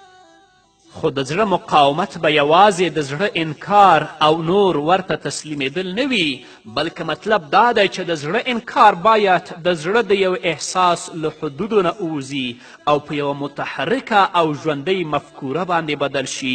دا مفکوره بیا د خپلو همفکرو افرادو په منځ کې خپره کړي تر څو هغه ټول کسان چې په زړه کې له منکر نه بده وړي او د بدلون عزم لري یو بل ته لاس ورکړي او په یو صف کې سره راټول شي، داسې یو ځواک رامنځته کړي چې د هغه په واسطه په لاس او ژبه منکر ته تغییر ورکړي. دا هغه کسان دي چې په هر وخت او هر ځای کې اسلامي جماعتونه جوړوي او هدف دا وي چې ټول هغه مختلف قوتونه په یو صف کې منظم کړي چې د بدلون په راوستو باندې معتقد دي، خو په انفرادي ډول نشي کولی داسې پاڅون وکړي، نو ځکه خپل ټول قوتونه بالفعل او بالقوه راجمع کوي او داسې یو غټ ځواک ترې جوړوي چې هر ډول منکر او پکې اخته کسان له منځه وړی شي. الله دې موږ ته توفیق راکړي چې د منکر په وړاندې تل لپاره مبارزه او جهاد وکړو. نور به م واورو درنو اوریدونکو خو د یوې دمې نه وروسته. ډېر بې انتها وایي لا اله الا الله، هر څه دې ثنا وایي لا اله، هر څه دې ثنا وایي لا اله الا الله، ډېر بې انتها وایي لا اله الا الله، هر څه دې ثنا وایي لا اله الا الله، ډېر بې انتها وایي لا اله الا الله. قدرمنو اوریدونکو بیا هم زموږ سلامونه ومنئ. پیغمبر علیه الصلاة والسلام د حدیث په پای کې فرمایي ولیس وراء ذلک حبة خردل من الایمان. د حدیث پر اساس هغه قوي چې په لاس باندې منکر نه منع کوي، هغه عالم چې په ژبه او د خپل دعوت په ذریعه د منکر په خلاف نه راپاڅیږي او هغه کسان چې په خپلو زړونو باندې د منکر نه د براعت او تنفر اظهار نه کوي د دې ټولو سره په زړه کې د اوري د دانې په اندازه ایمان نشته. ځکه رسول الله صلی الله علیه وسلم فرمایی ما من قوم يعمل فيهم بالمعاصي يقدرون على أن يغيروا فلا يغيروا إلا أوشك أن يعمهم الله منه بعقاب. هر هغه امت چې په هغه کې ګناهونه ادامه لري او دوی د هغو د مخنیوي توان لري خو بیا هم نه ورته راپاڅي، ژر ده چې الله رب العزت به دوی ټول په عام عذاب باندې اخته کړي. نو رب العزت دې موږ ته توفیق راکړي چې د یو مسلمان یا د یو عالم یا د یو داعی په صفت باندې د امر بالمعروف وظیفه مخته ویسو او د دې ترڅنګ د منکر نه خلک منع کړو او د الله رب العزت دین لکه څنګه چې الله او د الله رسول ویلی په هماغه طریقه باندې د امت په منځ کې خپور کړو. همدارنګه د یو مسلمان اتلسمه ځانګړتیا دا ده چې هغه د فردي او ټولنیزو کارونو ترمنځ توازن ساتي. د امر بالمعروف او نهی عن المنکر په بحث کې مو یادونه وکړه چې د الله رب العزت لور ته بلنه او دعوت په اصل کې د انبیاو علیهم الصلاة والسلام دنده ده. لکه چې رب العزت په سورة نحل کې 14 آیت کې فرمایي ولقد بعثنا في كل أمة رسولا ان اعبدوا الله واجتنبوا الطاغوت. او موږ په هر امت کې د همدې خبرې لپاره استازي لیږلي دي چې ای خلکو د یو الله عبادت وکړئ او له طاغوت نه ځان وژغورئ. دا دنده د رسالت د لړۍ د ختم کېدلو نه وروسته د اسلامي امت په غاړه اچول شوې ده. لکه چې الله رب العزت په صورت آل عمران کې 110 آیت کې فرمایي کنتم خیر امة اخرجت للناس تأمرون بالمعروف وتنهون عن المنکر. همدارنګه د الله لور ته دعوت کول د هر مسلمان سړي او ښځې وجیبه ده. لکه چې پیغمبر علیه الصلاة والسلام فرمایي د مسلم حدیث دی من رأى منكم منکرا فلیغیره بیده فإن لم يستطع فبلسانه فإن لم يستطع فبقلبه وذلك أضعف الإيمان. هر څوک چې په تاسې کې ناخوښ کار وویني، منکر کار وویني، باید په لاس باندې ختم کړي. که یې نشو کولی په ژبه دې ختم کړي، که یې په ژبه هم نشو کولی په زړه دې ختم کړي او دا کار د ټولو نه کمزوری ایمان دی.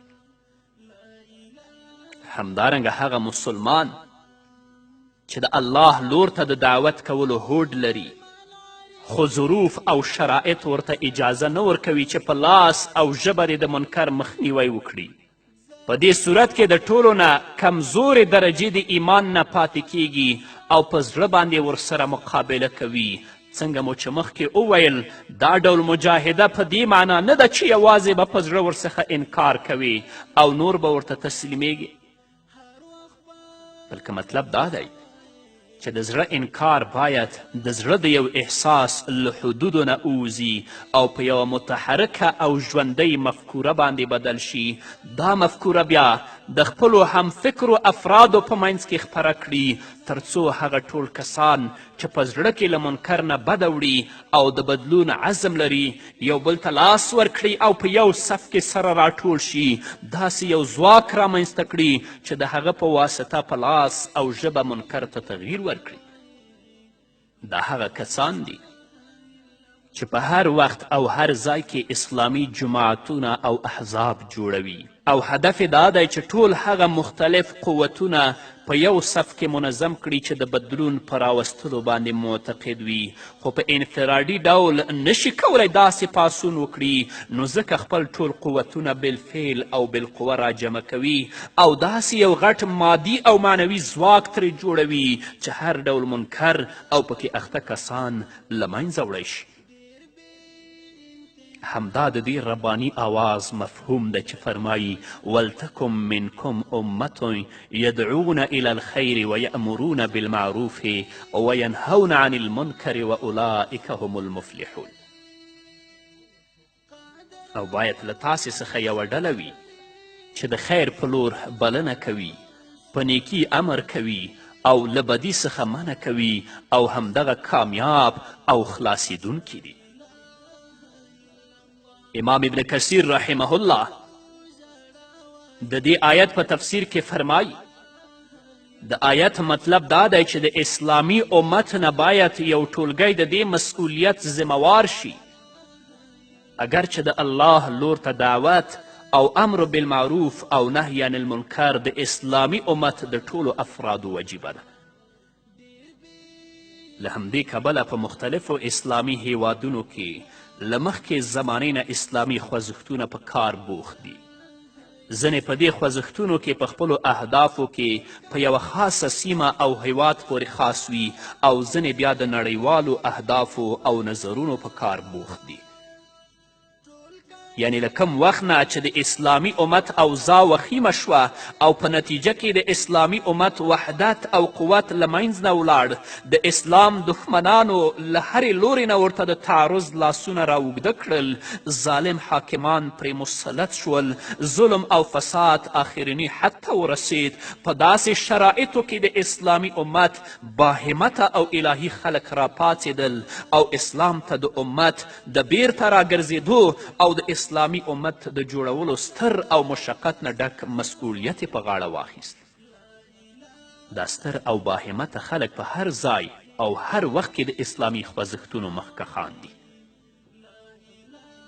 په اوسنی دور کې چې اسلامي امت خپل شخصیت له لاسه ورکړی او دښمنانو یې له هرې لورې نه ورته لاسونه راوږده کړي، وحدت یې له منځ نه تللی، هیوادونه یې استعمارګرو اشغال کړي، د اسلامي شریعت احکام له منځ نه تللي او په ځای یې پردي وارد شوي قوانین حاکم شوي. نو دا خوځښتونه د ډیر سخت مقاومت او مختلفو فکري قوتونو له وحشیانه چلند سره مخامخ شول. په دې غبرګونونو کې چې رامنځته شول اصلي کې د دواړو اړخونو ترمنځ قوتونه برابر نه وه، ځکه په یو پلو کې داسې سرشیندونکي او معصوم ځوانان وو چې هیڅ ډول مادي ځواک نه درلود او بل پلو ته داسې تواغیت وو چې لښکرې، مالی امکانات، سلاح او سخترین زندانونه یې درلودل. خو ولې بیا هم دا د حق او باطل جنگ روان دی او ژر ده چې د زمانې په تیریدو سره حق او د حقیقت پیروان بریالي شي او الهي کومک ورسره مل شي، ځکه ظلم که هر څومره سخت او زیات شي خو عاقبت او پایله وخیم وي او آخر به له منځه ځي، لکه چې الله فرمایي ونريد ان نمن على الذين استضعفوا في الارض ونجعلهم ائمة ونجعلهم الوارثين. او موږ غواړو چې له هغو خلکو سره چې په ځمکه کې بېوزله کړي شوي دي ښېګڼه وکړو، احسان وکړو او د ځمکې وارثان یې وګرځوو. په همدې هیله درنو اوریدونکو دا وه زموږ د نن ورځې خپرونه چې ستاسو درانه حضور ته وړاندې شوه. تر بلې خپرونې پورې چې زه بیا هم ستاسو درانه حضور ته راځم، تاسو ټول په لوی او بخښونکي الله سپارم. پاتې ژوند مو نیکمرغه، ښاد، بریالي او کامیاب اوس. لا إله إلا الله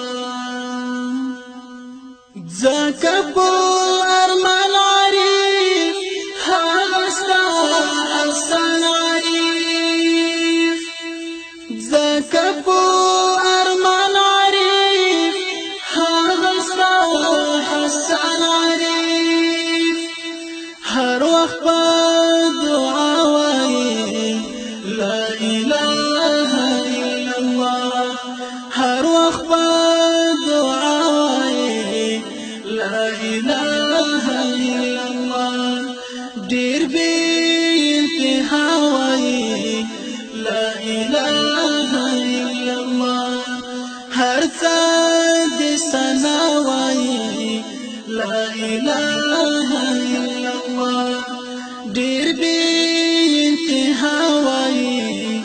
لا إله إلا الله دير إله إلا الله لا إله إلا الله لا إله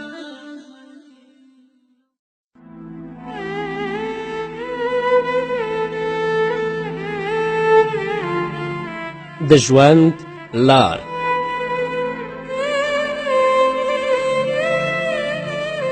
بار په ګناهونو د تمام جهان مولا استغفر الله استغفر الله بل درد جړا نستا په در کوم جړا استغفر الله استغفر الله یم بار په ګناهونو د تمام جهان مولا استغفر الله استغفر الله بل درد جړا نستا په در کوم جړا استغفر الله استغفر الله لا اله الا الله لا اله الا الله لا اله الا الله بسم الله الرحمن الرحيم الحمد لله رب العالمين حمد الشاكرين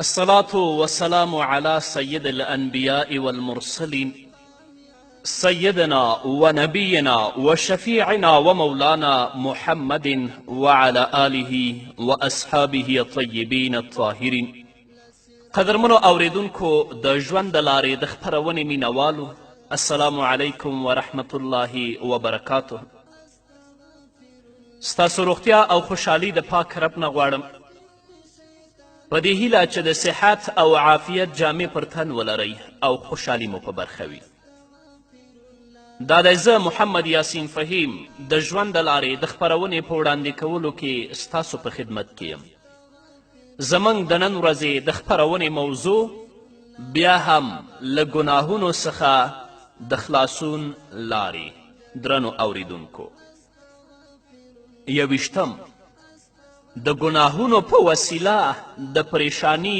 دروازې پرانستل کیږي دا ځکه چې معصیت او ګناه زړه مړ کوي او یا یې په ویرونکي رنځ باندې اخته کوي تر دې پورې چې د داسې حالاتو سره مخ کړي له کومو حالاتو نه چې محمد رسول الله په الله باندې پناه غوښتي محمد رسول الله صلی الله علیه وسلم د خفګان او د پریشانی نه پناه غوښتې خو که ته ګناه وکړې معصیت وکړې الله به دې په خفګان او په پریشانی باندې اخته کړي محمد رسول الله د غم او د اندېښنې نه پناه غوښتې خو معصیت او ګناه غم او اندېښنه زیږوي محمد رسول الله د بېوسي او د کمزورتیا نه پناه غوښتې خو معصیت او ګناه به دې په بېوسي او په کمزورتیا کې راښکیل کي محمد رسول الله د تنبلي نه پناه غوښتې خو معصیت او ګناه به دې په تنبلي باندې اخته کړي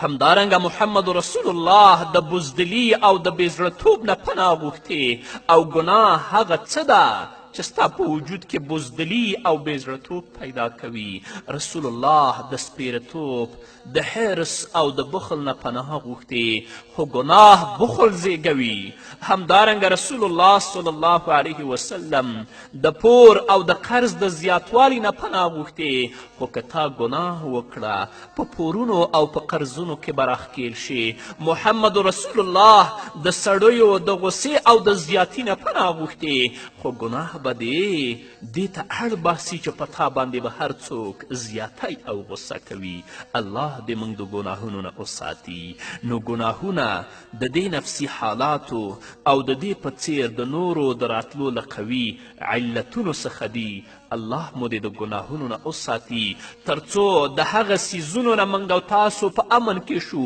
چې د هغو نه محمد رسول الله په الله باندې پناه غوښتې دویشتم د نعمتونو له منځه تلل هغه نعمتونه چې رب العزت تا ته درکړي دي که تا خپل ژوند د الله د اوامرو او د احکامو په رڼا کې تیر که دا نعمتونه به الله لا نور پسې درته زیات کړي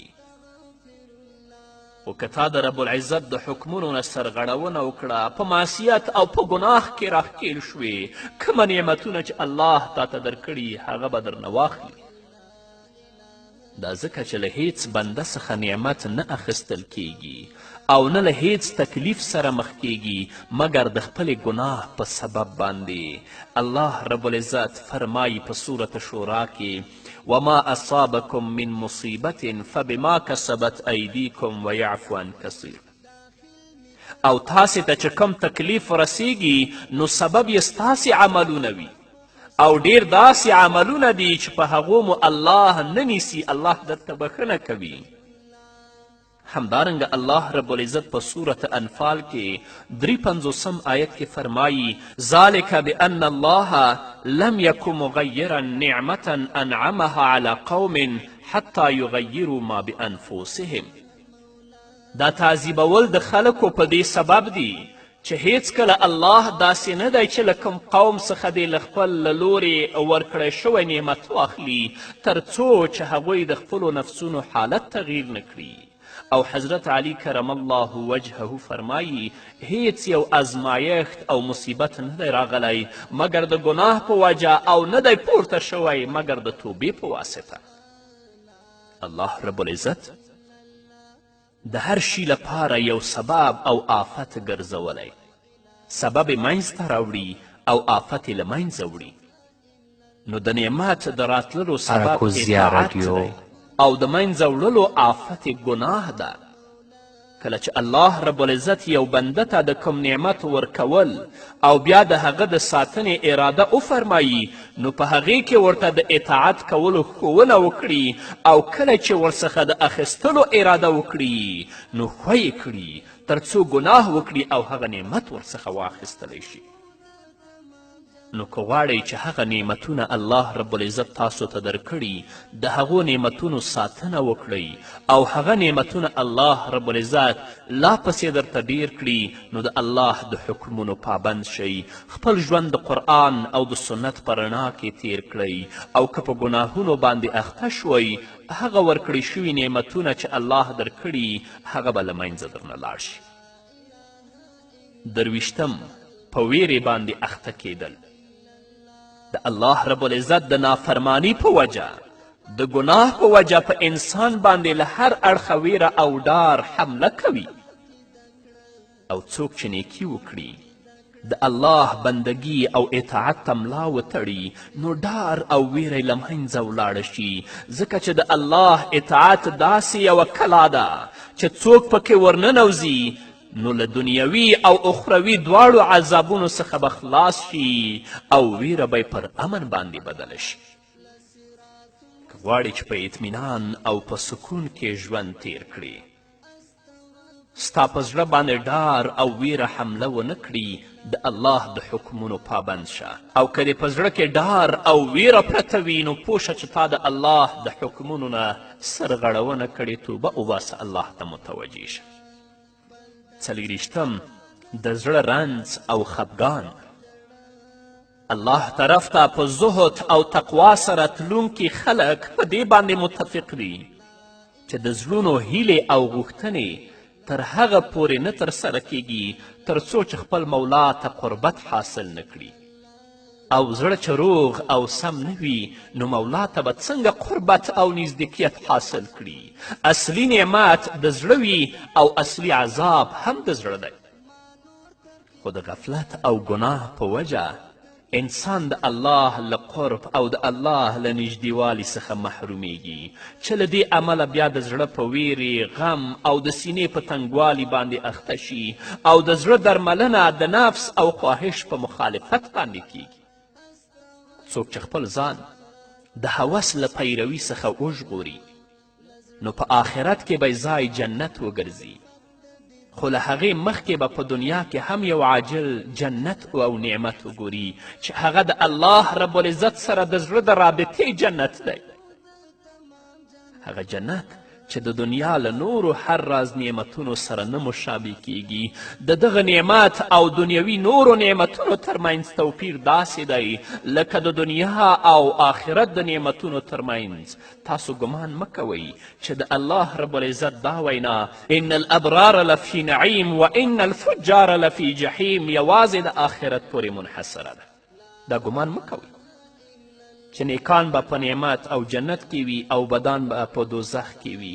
دا یوازې آخرت پورې منحصره نه ده بلکې دغه درې واړو کورونو ته شامله ده. د دنیا کور، د برزخ کور، د آخرت کور. چې نیکان به په دې ټولو مرحلو کې نعمت ویني او بدان به له عذاب سره مخ کیږي که د خپل ژوند د الله رب العزت د احکامو او د اوامرو او د رسول الله د ویناو په رڼا کې تیر که. هم به د دنیا جنت وي، هم به د برزخ جنت وي او په آخرت کې به هم جنت ته ننوځې. او که خدای مکړه په ګناهونو، په فساد او په بېحیایي کې راښکیل شوې، د الله د حکمونو نه دې سرغړونه وکړه، د الله د حدودو نه دې تیری وکړه، دنیوي ژوند به دې هم جهنم وي، د برزخ ژوند به دې هم جهنم وي او په آخرت کې به دې مسیر هم جهنم طرف ته وي. یا الله موږ د ګناهونو نه وساته. 25 د نفس چټلي او ټیټوالی. لکه څرنګه چې په طاعت باندې نفس پورته کیږي او تسکیه او پاکي حاصله وي، د دې برعکس ګناه نفس ټیټوي، سپکوي یې ان تر دې چې له هر څه زیات ټیټ او ښکته وګرځي. الله رب العزت په صورت شمس کې فرمایي قد افلح من زکاها وقد خاب من دساها. هغه چا خامخا نجات وموند چې خپل ځان یې له ګناهونو څخه پاک او تاواني شو هغه څوک چې خپل ځان یې د خاورو په ګناهونو کې پټ که. معنا دا چې کامیاب شو هغه څوک چې خپل ځان یې د الله په بندګي او پیروي سره اوچت، لوی او صفا که. او تاواني شو هغه څوک چې خپل ځان یې د الله په نافرماني سره ټیټ، وړوکی او سپک وګرځوه. که غواړئ چې الله عزت درکړي، الله مو مرتبه اوچته کړي، الله رب العزت مو پورته کی، نو ګناهونه پرېږدئ، د الله رب العزت د حکمونو پابند شئ. ځکه کله هم په ګناه سره چا عزت نه دی حاصل کړی بلکې هغه بې عزته شوی. 26 د شیطان بندیخانه. ګناه کول، د الله رب العزت د حکمونو نه سرغړونه انسان د شیطان بندیخانې ته ورچوي. او بدترینه انسان هغه دی چې د خپل سختترین دشمن په قید او بندگی کې وخت تیروي. د ستا سختترینه دشمن شیطان دی او ګناه تا د شیطان په قید کې غورځوي. خو بدترینه انسان هغه دی چې هغه د خپل سختترینه دشمن په قید او په بندیخانه کې وخت تیروي. او ګناهګار همیش د دغه دښمن په بندیخانه کې وي. محمد رسول الله صلی الله علیه وسلم فرمای الشیطان ذئب الانسان، د انسان لیوه شیطان دی. لکه څرنګه چې بې چوپانه او بې شپونکي ګټ د لیوانو له خطر سره زیات مخ وي، په همدې څیر هغه انسان چې د الله رب العزت څخه د ساتنې کومه وسیله نه لري، دغه څیرونکی دښمن به یې خامخا داړي. کله چې ګډه خپل شپونکي ته نږدې وي، له لیوه څخه زیاته په امن کې وي، او څومره چې ورڅخه لرې وي هومره خطره او تباهي ته نږدې وي. په همدې توګه په کومه اندازه چې بنده خپل پالونکي او خپل رب ته په تقوا سره نږدې وي، په همغه اندازه ورڅخه آفتونه او خطرې لرې وي.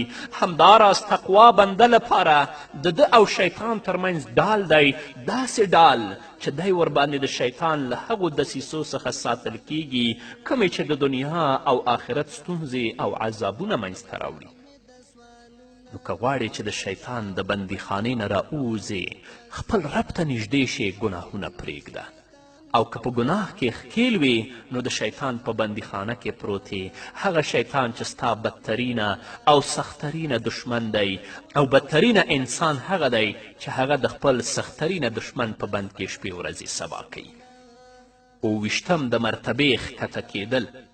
د ګناه په وجه د بنده مرتبه او مقام لومړی د الله په نزد او بیا د خلکو په وړاندې ښکته کیږي. په خلکو کې د الله په نزد ډیر عزتمن هغه څوک دی چې زیات پرهیزګار وي. ان اکرمکم عند الله اتقاکم. همداراز په مقام او مرتبه کې الله تعالی ته هغه څوک ډیر نږدې دی چې ډیر اطاعت کوونکی وي او د بنده مرتبه د هغه د اطاعت مطابق د الله په نزد اوچتیږي. که یو بنده د خپل پالونکي نافرمانی وکړي او د هغه حکم په ځای نه کړي نو د هغه له پام او نظر څخه به وغورځېږي چې له دې امله به د خلکو له زړونو څخه هم وقار عزت وویستل شي او د هغوی په نزد به ښکته او سپک وګرځي. که غواړئ چې الله څخه عزتمن اوسئ، الله څخه مو مرتبه اوچتوي، د الله د حکمونو مطابق ژوند تیر کړئ، ځکه په ګناه باندې ستاسو مرتبه لومړی د الله په نزد باندې ټیټیږي او بیا د خلکو په وړاندې ستاسو مرتبه ښکته کیږي چې ژوند به په ذلت کې تیروئ. الله دې موږ د ذلت نه وساتي. په همدې هیله درنو اوریدونکو نور به واورو خو د یوې دمې نه وروسته. استغفرالله یم بار په ګناهونو د تمام جهان مولا. استغفرالله استغفرالله بل درد ژړا نسته ستا په در کوم ژړا. یم بار په ګناهونو د تمام جهان مولا. استغفرالله استغفرالله بل درد ژړا نسته ستا په در کوم ژړا. استغفرالله استغفرالله یم بار په ګناهونو د تمام جهان مولا. استغفرالله استغفرالله بل درد ژړا نسته ستا په در کوم ژړا. استغفرالله استغفرالله لا اله الا الله لا اله الا الله لا اله الا الله. قدرمنو اوریدونکو بیا هم زموږ سلامونه ومنئ. 28 د شرف نومونه سلب کېدل او لرې کېدل. د ګناه او نافرمانی په وجه له بنده څخه د ستاینې او شرف نومونه سلب کیږي او د ټیټوالي بدی او ذلت نومونه ورباندې ایښودل کیږي. مثلا د مؤمن، نیک عمله، احسان کوونکی، فرمانبردار، توبه ایستونکی، ولی او زاهد پر ځای به ورته خلک د فاجر، ګنهګار، بدکار، مفسد، خبیث، زناکار، غل، دروغجن، قاتل او داسې نور نومونه اخلي. او لکه څنګه چې دغسې بدکاره انسان الله ته ناخوښه دی او په آخرت کې ورته عذاب تیار کړی، نو دغسې نومونه هم ورته الله ته ناخوښ دي. الله رب العزت په خپل کلام کې په سورة حجرات کې 11 آیت کې فرمایي بئس الاسم الفسوق بعد الایمان. له ایمان څخه وروسته د فسق او بدکاري نوم ډیر بد دی. نو که د ژوند د قرآن او د سنت په رڼا کې تیروه، د الله د حکمونو پابند وي، خلک به درته مؤمن وایي، خلک به درته نیک عمله وایي، خلک به درته فرمانبردار وایي، خلک به درته ولی وایي، خلک به درته زاهد وایي. خو که خدای مه کړه د الله د حکمونو د سرغړونه وکړه، په ګناه، په فساد او په بېحیایي کې راښکېل شوې، بیا به خلک درته فاجر وایي، ګناهګار به درته وایي، بدکار به درته وایي، مفسد به درته وایي، خبیث به درته وایي، غل، دروغجن او قاتل به درته وایي. نو اوس چې زما خبرې اورې کومه نومونه دې خوښ دي؟ زه پوهیږم چې دا نوم دې خوښ دی چې خلک درته مؤمن ووایي، خلک درته نیک عمله ووایي، خلک درته ولی او زاهد وایي. نو چې دا دې خوښیږي د الله د حکمونو پابند شه، ګناه پرېږده. 29 د عقل کموالی. که د دوو کسانو ترمنځ چې یوې د الله رب العزت اطاعت کوونکی او بلې نافرمان وي مقارنه او مقایسه وکړو، دا دواړه سره پرتله کړو، نو وبه ګورو چې د اطاعت کوونکي عقل ډیر پوره، فکر زیات صحیح رایه او فکر زیات سم او د نظر سیدهوالی مل وي. همدا وجه ده چې الله رب العزت په قرآن کریم کې عاقلان او هوښیاران مخاطب کړي دي. د مثال په توګه رب العزت په صورت بقره کې فرمایي واتقوني یا اولی الالباب، لما څخه وډار شئ ای د عقلونو خاوندانو. همدارنګه رب العزت په صورت مائده کې فرمایي فاتقوا الله یا اولی الالباب لعلکم تفلحون، لما څخه وډار شئ ای د عقل خاوندانو، ښایي چې تاسې کامیاب شئ. که غواړئ چې عقل د الله ډیر کړي، د الله د حکمونو پابند شه. ما مخکې تاسو ته وویلې که د یو ګنهګار او د یو صالح انسان ترمنځ موږ او تاسې مقارنه او مقایسه وکړو، د هغه صالح عقل او فکر د هغه ګنهګار په نسبت باندې ډیر مضبوط دی. الله دې موږ د ګناهونو څخه وساتي. دیرشم د بنده او پالونکي ترمنځ مقاطعه او پریکون. ګناهونه د بنده او پالونکي ذات ترمنځ مقاطعه او پریکون راولي چې په دې ډول ورڅخه د خیر او ښېګڼې اسباب قطع شي او د شر اسباب ورسره پیوست شي. کله چې د شر اسباب ورسره پیوست شي نو بیا یې د کومې کامیابي او یا خلاصون هیله پاتې نشي. تاسې څه فکر کوئ د هغه چا به څرنګه ژوندون وي له چا څخه چې د خیر اسباب پرې شي او له خپل مولا او بادار سره یې اړیکې وشلېږي. هغه مولا او بادار چې ورڅخه د سترګو رب په اندازه هم نشئ بې پروا کېدلی او نه له هغه پرته بل کوم د پناه ځای لرئ. او بنده چې کله له خپل رب څخه منقطع او پریک شي نو ضرور ده چې د شیطان د دوستی په دام کې به ونښلي او هغه یې له لویې تباهي سره مخ کړي. الله رب العزت په صورت کهف کې 50 آیت کې فرمایي وإذ قلنا للملائکة اسجدوا لآدم فسجدوا إلا إبلیس كان من الجن ففسق عن امر ربه افتتخذونه وذريته أولیاء من دوني وهم لكم عدو بئس للظالمین بدلا. او یاد کړه هغه وخت چې ملائکو ته مو وویل آدم ته سجده وکړئ، هغو ټولو سجده وکړه مګر شیطان آدم علیه السلام ته سجده ونه کړه. هغه د پیریانو له قوم او د پیریانو له ډلې څخه و چې په دې کار سره د خپل رب له پیروي څخه سرغړونکی شو. نو آیا تاسې هغه او د هغه ذریه پرته له ما څخه په دوستي نیسئ؟ حال دا چې هغوی ستاسې دشمنان دي او د ظالمانو لپاره هغه شیطان بد عوض دی.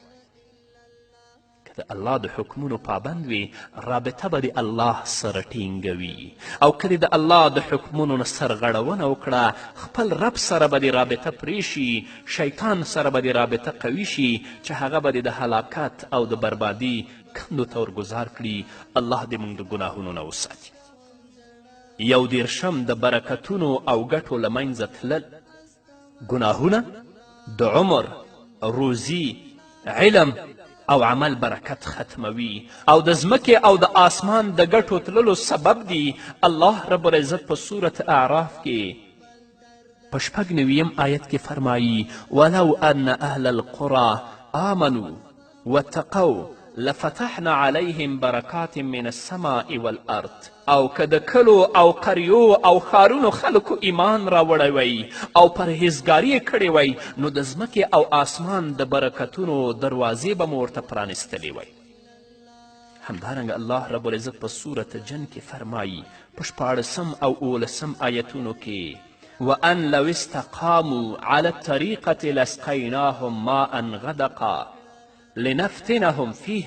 او که چیرې دغه خلک په سمه لار یعنی د اسلام په لاره برابر شي نو خامخا وروبس کوو ډیرې اوبه وروسته له وچکالي او سختې اړتیا تر څو یې په دې سره وآزمایو. د الله رب العزت نافرمانی ځکه د روزي او د عمر برکت محوه کوي چې په ګناه کوونکو باندې شیطان مقرر وي او د هغه په ولکه کې وي او هر شی چې شیطان سره تړاو لري او هغه ورسره مل وي نو برکت یې له منځه ځي. په خوراک، څکلو، جامو اغوستلو او کوروالي کې د الله نوم اخیستل ځکه لازم شوي دي چې د الله د نوم اخیستلو سره برکت ملګری وي او د هغې په اورېدلو سره شیطان له هغه ځایه تیښته کوي او کوم څیز چې د الله لپاره یا د هغې په نوم سره نه وي نو له برکت او خیر څخه خالی وي. د انسان لپاره عمر، شتمنۍ، منصب، علم او عمل هله فایده رسوي کله چې پکې د الله اطاعت وشي. محمد رسول الله فرمایي الدنیا ملعونة وملعون ما فيها الا ذکر الله عز وجل وما والاه وعالم او متعلم. رواه ترمذي. دنیا او څه چې پکې موجود دي ټول الله ته ناخوښ دي او د هغه له رحمت څخه لرې دي، بې د هغه له ذکر څخه او هغه څه چې ورته نسبت کیږي، او عالم او زده کوونکی. او په یوې معصورې وینا کې راغلی دي الدنیا ملعونة وملعون ما فيها الا ما كان لله. دنیا او په دنیا کې څه چې دي ټول ملعون دي مګر هغه څه ملعون نه دي چې د الله لپاره وي. نو که غواړې چې الله دې په علم کې برکت واچوي، که غواړې چې الله دې په اولاد کې برکت واچوي، که غواړې چې الله دې په عمل او په مال کې برکت واچوي، الله دې په اولاد کې برکت واچوي، د الله د حکمونو پابند شه. او که نه د دې هر څه برکت به الله رب العزت درنه واخلي. الله رب العزت دې موږ د ګناهونو نه وساتي. په همدې هیله درنو اوریدونکو دا وه زموږ د نن ورځې خپرونه چې ستاسو درانه حضور ته وړاندې شوه. تر بلې خپرونې پورې چې زه بیا هم ستاسو درانه حضور ته راځم، تاسو ټول په لوی او بخونکي الله سپارم. پاتې ژوند مو نیکمرغه، ښاد، بریالي او کامیاب اوسئ. زما پوینا یا رب العالمین یا رب العالمین قادر لا یزال خالق ذل جلال بیسیال بی مثال ما علم کړه غافل زړه وژوندون ته د عقبا استغفر الله استغفر الله ما علم کړه غافل زړه وژوندون ته د عقبا استغفر الله استغفر الله یم بار په ګناهونو د تمام جهان مولا استغفر الله استغفر الله بل درد ژړا نسته ستا پر در کوم ژړا استغفر الله استغفر الله لا اله الا الله